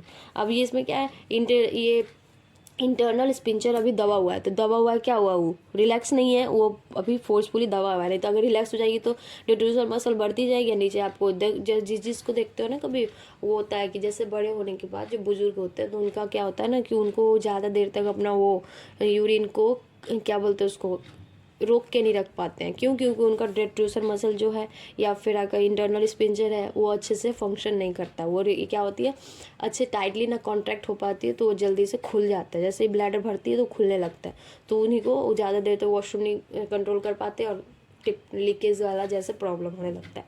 समझ आ गया? चलिए आगे बढ़े। अब पढ़ना है हमें मिक्चुरेशन। मिक्चुरेशन क्या होता है, देखो, urine form by the nephrons is ultimately carried out in to the urinary bladder. ये दोनों केस हमारे यूरिनरी ब्लैडर में ही पढ़ना है, ठीक है। Where it is store till the voluntary signal is given to the central nervous system. बोला जा रहा है कि यूरिन है जो नेफ्रॉन के द्वारा बन गई, सारा हो गया ये फंक्शन, ये हार्ड वर्ड के से पूरा फंक्शन हो गया। अब हम इसके लास्ट स्टेज पे है कि अब पूरा खिचड़ी पका लिया, अब पूरा लास्ट है कि अब क्या करना है, सर्व कंडीशन। तो यूरिन फॉर्म्ड होता है नेफ्रॉन में, अल्टीमेटली कैरिड बाय आईडी, इसको फॉर्म पूरा हो गया, उसके बाद ब्लैडर में इसको लेके आए, ब्लैडर में ये स्टोर होता है। जब तक कोई सेंट्रल नर्वस सिस्टम, ब्रेन को कोई सिग्नल ना जा पाए, तब तक ये यूरिन ब्लैडर में स्टोर होके रहता है। This signal is initiated by the stretching of urinary bladder. देखो लिखा भी हुआ है, ये सिग्नल कब तक नहीं इनिशिएट किया जाता है ना हमारे ब्रेन को, तब तक जब तक आपको ये ब्लैडर कोई स्ट्रेचिंग नहीं होती। ब्लैडर में स्ट्रेचिंग होएगी और ये पूरा का पूरा यूरिन आपका फिल हो जाएगा, ब्लैडर पूरा भर जाएगा। In response in stretch receptor on the wall of the bladder send signal to the CNS. अब पूरी तरह से कम्प्लीटली फिल हो गई, स्ट्रेचर दबाव पड़ रहा है, तो दबाव पड़ेगा तो उसके बाद क्या करेगी, ये ब्रेन को सिग्नल करेगा, चलो भाई अब हम निकलने का बारी आ गया, बहुत ज़्यादा हो गया, ठीक है। उसके बाद बोलेगा नहीं तो इससे ज़्यादा करेगा तो फट जाएंगे हम, तो हो गया, तो उसको सिग्नल भेजता है सीएनएस को। अब ये सीएनएस क्या करेगा, CNS passes on motor message, CNS pass करता है motor message to initiate the contraction of smooth muscle of the bladder and simultaneous relaxation of the urethral sphincter causing a release of urine. अब ये पास करी पूरा का पूरा क्या होता है, contraction of smooth muscle. Smooth muscle जो है उसको कॉन्ट्रैक्ट करेगा, जैसे ब्रेन को गया, ब्रेन गया तो ब्रेन वो वापस से क्या करेगी, उसको उसके ब्लैडर को कॉन्ट्रैक्ट करेगी, और उसके बाद ये यूरेथ्रल स्पिंचर जो थी, जो रुका हुआ था, अभी देखा हमने कि दबा के रखा हुआ, उसको रिलैक्स कर देगी यूरेथ्रल स्पिंचर को, और वो यूरेथ्रल स्पिंचर को रिलैक्स कर देगी तो वो रिलीज कर देगा सारे के सारे यूरिन को बाहर। The process of release of urine is called micturition. जो यूरिन का रिलीज होता है उसको हम मिक्चुरेशन कहते हैं, ठीक है। the neural mechanism cause it is called micturition reflex। और इसके थ्रू जो न्यूरल रिफ्लेक्शन, जितने भी अभी हमने ऊपर रिफ्लेक्शन पर आगे ब्रेन पे गई, ब्रेन मैसेज किया, brain central nervous system message किया बॉडी को, तो ये सारे रिफ्लेक्स हो गए, समझ गए। एन एडल्ट ह्यूमन, अब बोला जा रहा है कि यहाँ तक अब हमारी मिक्चुरेशन कंडीशन हो गया बाथरूम। तो एक एडल्ट ह्यूमन है वो रिलीज करता है, एक्सक्रीट आउट करता है एक एवरेज 1 से 1.5 लीटर यूरिन पर डे। एक दिन में 1 या 1.5 लीटर यूरिन बाहर निकालता है, ठीक है। उसके बाद ये एवरेज दिया हुआ है ऐसे। और उसके बाद the urine formed is a yellow, urine हो जाता है हमारा येलो कलर का होता है। Watery fluid which is slightly acidic, ये स्लाइटली एसिडिक होती है, 6 इसका पीएच होता है। 8 हैज ए कैरेक्टरिस्टिक ऑर्डर, इसका एक कैरेक्टरिस्टिक ऑर्डर होता है। और an average 25 to 30 gram of urea is excrete out per day.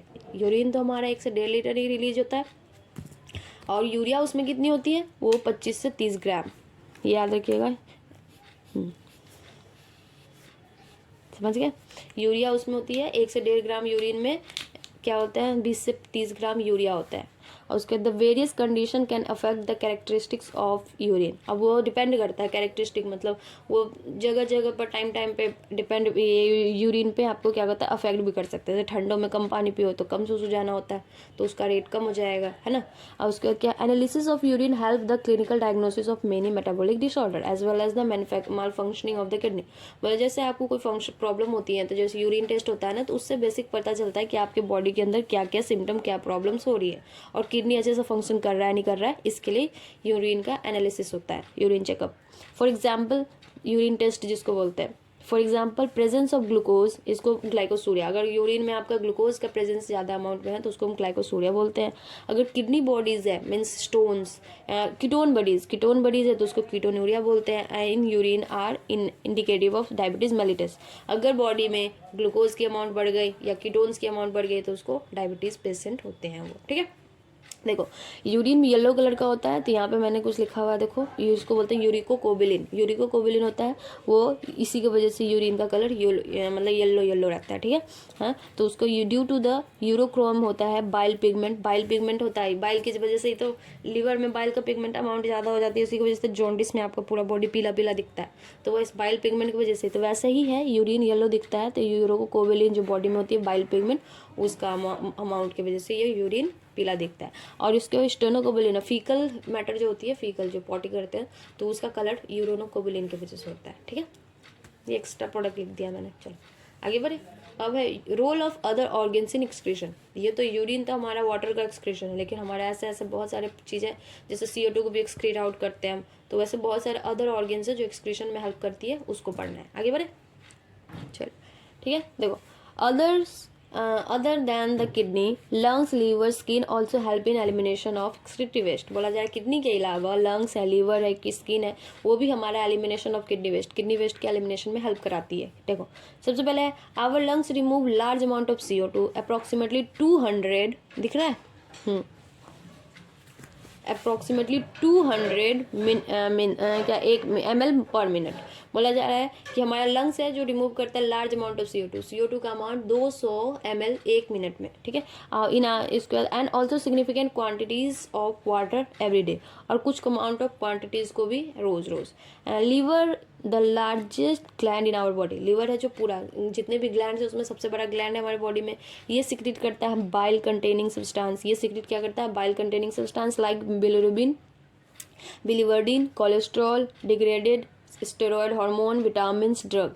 ये उसके साथ साथ क्या बोलते हैं आपको हमारे बॉडी में जो लीवर है जो लार्जेस्ट ग्लैंड है हमारे बॉडी में, ये सिक्रीट क्या करता है सब्सटेंस, कुछ सब्सटेंस सिक्रीट करते हैं। वो कौन कौन से बिलिवर्डिन, cholesterol, degrading steroid hormones, vitamin and drug. यही सब मिलके उसके किडनी के फंक्शन लीवर के फंक्शन में हेल्प करती है। ये सारे के सारे एंजाइम्स रिलीज करता है लीवर, हो गया। Most of this substance ultimately pass out along with digestive waste. और इसमें से बहुत सारे सब्सटेंस है जो डाइजेस्टिव वेस्ट के फॉर्म में भी बॉडी से बाहर निकल जाता है उसके साथ साथ, हो गया। ये हो गई हमारी लीवर के बारे में, ठीक है। अब देखो हमारा है दूसरा क्या है, the sweat and sebaceous gland in the skin can eliminate certain substance through their secretion. बोला स्वेट ग्लैंड जो होती है हमारी बॉडी में और सेबेसियस ग्लैंड ऑयली ग्लैंड होती है, ये होती है दोनों, ये सिक्रीट करता है कुछ सिक्रीशन अपने बॉडी में से। Sweat produce the sweat gland produce करता है स्वेट प्रोड्यूस करती है स्वेट ग्लैंड। अभी चीज़ वाटरी फ्लूइड, जो वाटरी फ्लूइड होती है उसमें कुछ NaCl भी होता है, इसलिए साल्टी टेस्ट होता है उसका। स्मॉल अमाउंट ऑफ यूरिया, कुछ यूरिया भी होती है उसमें, एंड लैक्टिक एसिड, उसमें कुछ लैक्टिक एसिड भी होता है। स्वेट ग्लैंड में साल्ट होता है, NaCl होता ही है, उसके बाद कुछ यूरिया भी होती है कुछ अमाउंट में, बहुत ज़्यादा अमाउंट में नहीं। अब कुछ क्या बोलते हैं उसमें आपका लैक्टिक एसिड भी होता है, ये याद रखिएगा, ये पूछा हुआ भी है। Through the primary function of sweat gland is to facilitate the cooling effect of the body function. बोला है कि स्वेट ग्लैंड का मेन फंक्शन क्या है, उसका मेन फंक्शन है कि हमारे बॉडी से स्वेट को बाहर निकालना और हमें ठंडा ठंडा कूल फील कराना। जैसे गर्मी के मौसम में हमें स्वेटिंग होती है ना, तो स्वेटिंग होने के बाद क्या होता है एकदम चिल रिलैक्स कूल फील होता है। और उसके बाद it also help in removal of some of this waste mention. और इसमें से उसके बाद स्वेट के साथ स्वेट में मिक्स होता है, उसमें यूरिया का भी कुछ रिलीज हो जाता है और कुछ लैक्टिक एसिड का भी एक्सक्रीशन होता है बॉडी में से। अब sebaceous gland eliminate certain substance like sterol, hydrocarbon, wax through sebum. बोल रहा है कि सेबेसियस ग्लैंड है वो रिलीज करती है स्टेरोल को, कुछ हाइड्रोकार्बन्स को और कुछ वैक्स को सेबम के through. This secretion provide the protective oily covering of the skin. और ये होती है जो हमारे बॉडी में ऊपर ऊपर से स्किन ड्राई हो जाए ना, तो ड्राई से बचने के लिए, ड्राइनेस को मतलब बंद करने के लिए, ख़त्म करने के लिए हमारे बॉडी में ऊपर से हाइड्रोकार्बन, स्टेरॉल और कुछ वैक्सेस को रिलीज करती है। उसके due to do you know this small amount of nitrogenous waste could be eliminated through saliva too. अब बोला जा रहा है कि हमारे सलाइवा से, जो मुंह में थूक जो बोलते हो ना आप, सलाइवा, उस सलाइवा में क्या होता है, कुछ अमाउंट ऑफ नाइट्रोजन वेस्ट भी होता है। ये क्या आप जानते हो? तो यस, ये वो आपको लर्न करनी है, ठीक है। आप ऐसे जैसे मैंने यहाँ पे ये सारा का सारा को यहाँ पे एक तरीके से लिख दिया है, तो इसको लिखोगे तो आप ऐसे लिख के इसको लर्न करोगे तो ज़्यादा अच्छे से लर्न हो जाएगा। तो आप ऐसे भी लिख के लर्न कर सकते हो, ठीक। आगे बढ़े। अब कुछ डिसऑर्डर्स है, देखो डिसऑर्डर बहुत इंपॉर्टेंट है, हमें पता होना चाहिए। Disorder of the excretory system, excretory system का कुछ disorder. Malfunctioning of kidney can leads to accumulation of urea in blood. Blood में जो यूरिया होता है, हाँ देखो क्या लिखा, किडनी का जो माल फंक्शनिंग है, जिससे फंक्शन करता है वो सारे का सारा ब्लड में यूरिया होता है, उससे लीड करती है। एक कंडीशन इज कॉल्ड यूरेमिया, उसको कहते हैं यूरेनिया, मतलब अच्छे से फंक्शन किडनी नहीं कर रहा है, ब्लड में यूरिया का अमाउंट ज़्यादा हो जा रहा है, मतलब यूरिया का अमाउंट बॉडी में, किडनी अच्छे से, बेसिकली बोला जा रहा है कि किडनी अच्छे से काम नहीं कर रहा है, छान नहीं रहा है, और बॉडी में अच्छे से फिल्ट्रेट नहीं हो रही है। फिल्ट्रेट में यूरिया नहीं, फिल्टर्ड पार्ट में जो ऊपर एक्सक्रीट पार्ट में, उसी में हमारे ब्लड में ही यूरिया रह जा रहा है, तो उसको बोलते हैं uremia. Which is highly harmful and may leads to the kidney failure. और ये बहुत ज़्यादा हार्मफुल है हमारे लिए, और ये किडनी फेलुअर को भी प्रोसीड कर सकती है। In such patient urea can be remove by the process called hemodialysis. और उस पेशेंट में जब क्योंकि इसका किडनी अच्छे से काम ही नहीं कर रहा है, तो उस केस में क्या करता है, अलग से एक किडनी जैसा पूरा प्लांट लगाया जाता है, उसको बोलते हैं हेमोडायलाइसिस, ठीक है। और ड्यूरिंग दिस प्रोसेस, हेमोडायलिसिस में क्या होता है, इस प्रोसेस में क्या होता है, blood drain from the convenient artery is pump into the dialysis unit called artificial kidney.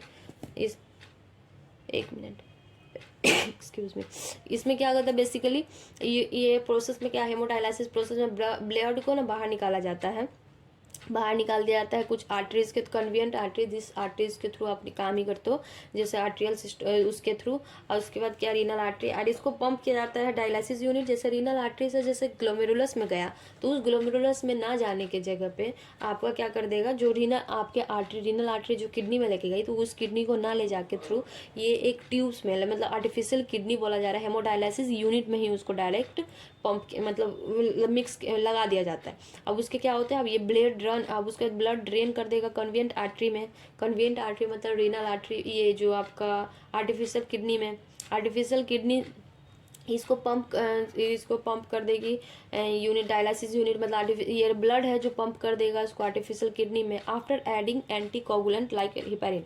अब देखो ये बहुत इंपॉर्टेंट है, ये बहुत ज़्यादा इंपॉर्टेंट है। हमारे बॉडी में था तो उसमें उसको एक एक्यूरेट अमाउंट ऑफ टेम्परेचर वगैरह मिल रही थी, हिपैरिन हमारे बॉडी में पहले से ही प्रेजेंट है, तो वो हमारे बॉडी में क्या बोलते हैं, आर्टरी का कोगुलेशन, ब्लड का कोगुलेशन होने का कोई चांस ही नहीं है, हाँ। लेकिन ही हम बाहर से इसको एक्स्ट्रा, मतलब बॉडी के बाहर से एक मशीन बनाया हुआ है, उस मशीन में हम ब्लड को लेके आ रहे हैं, तो यहाँ पे क्या है, यहाँ पे तो इसको कोगुलेट होने का चांस 100% है, तो उसी को कोगुलेशन ना हो जाए, जम ना जाए ब्लड, इसीलिए उसको हिपैरिन डालते हैं। हिपैरिन क्या है, एंटी कोगुलेंट है, तो उसको हिपैरिन को हम बॉडी उस किडनी वाले यूनिट में, आर्टिफिशियल किडनी वाले यूनिट में, उस ब्लड में आर्टरी वाले रीजन में उसको उसके साथ साथ मिला देते हैं। This unit contain a coiled silicone tubes surrounded by a fluid, dialysis fluid having the same composition. बोला जा रहा है कि ये यूनिट है जो डायलिसिस यूनिट है, उस यूनिट में एक क्वाइल्ड सेलोफोन होता है, क्वाइल्ड सेलोफोन ट्यूब होता है, वो सराउंड करता है फ्लूइड के चारों तरफ सराउंडेड होता है, डायलिसिस फ्लूइड जिसको बोलते हैं, उसके पास होता है सेम सेलोफोन, उसका सेम कंपोजिशन होता है as the plasma except the nitrogenous waste. जो हमारे बॉडी में जो प्लाज्मा हमारे देखो, जो हमारी किडनी में फिल्टर होने के बाद जो मतलब चीज़ें प्लाज्मा बची हुई थी, फिल्टर होने के बाद जो ब्लड बचे हुए थे, वो सारा का सारा एज इट इज़ सेम होगा, क्योंकि सेलोफोन फिल्ट्रेट का जैसे काम किया, ग्लोमेरुलस जैसे काम किया। वहाँ पे आने के बाद क्या हुआ, पूरा फ्लूइड फिल्टर हो गई। फिल्टर होने के बाद जो एक्सक्रीट प्रोडक्ट बना, फिल्ट्रेट बना, वही फिल्ट्रेट आपके पास नीचे आ जाएगा। वही फिल्ट्रेट आ गया तो वो क्या है, ये कॉम्पोजिशन ऑफ किडनी, ये किडनी का मतलब कॉम्पोजिशन ऑफ प्लाज्मा था, उसमें नाइट्रोजन वेस्ट को निकाल के जो बचा वो था। अब उसके बाद क्या है, the porous cellophane maintain the tube allow to pass the molecule based on concentration gradient. अब वो क्या करेगा, अब सेलोफोन क्या करेगा, अब जो जहाँ जहाँ जितने अमाउंट में, जितने कंसंट्रेशन में उसको चाहिए, उसको वापस पास आउट कर देगा। A nitrogenous waste is absent in this dialysis fluid, और इस फ्लूइड में क्या है, नाइट्रोजनस वेस्ट नहीं है। नाइट्रोजनस वेस्ट को ही तो बेसिकली हमें निकालना था, वही वो किडनी, उसका जो नॉर्मल किडनी था उस आदमी का काम नहीं कर रहा था, तो इसीलिए वो उसको काम निकालना था। This substance freely moved out, ये सब्सटेंस को बाहर आराम से मूव निकाल दिया गया। देयरफॉर क्लियरिंग द ब्लड को क्लियर कर लिया गया। The cleared blood is pump back to the body through a vein. अब इसके बाद ये है क्लियर ब्लड है, उसको वापस से वेन में डाल दिया गया। When after adding anti heparin, अब उसके बाद एंटी हिपैरिन को डाल के इसको वापस से ब्रेन में क्या है, ये इसको क्या कहते हैं, हमारे वेन्स के थ्रू बॉडी में डाल दिया गया। This method is a boon of thousands of uremic patient all over the world. ये बोला जा रहा है कि ये मेथड जो हेमोडायलिसिस है, ये बहुत सारे मतलब पेशेंट के लिए, जो पेशेंट यूरेमिक से ग्रसित है, उनके लिए वरदान जैसा साबित हो रहा है अभी तक।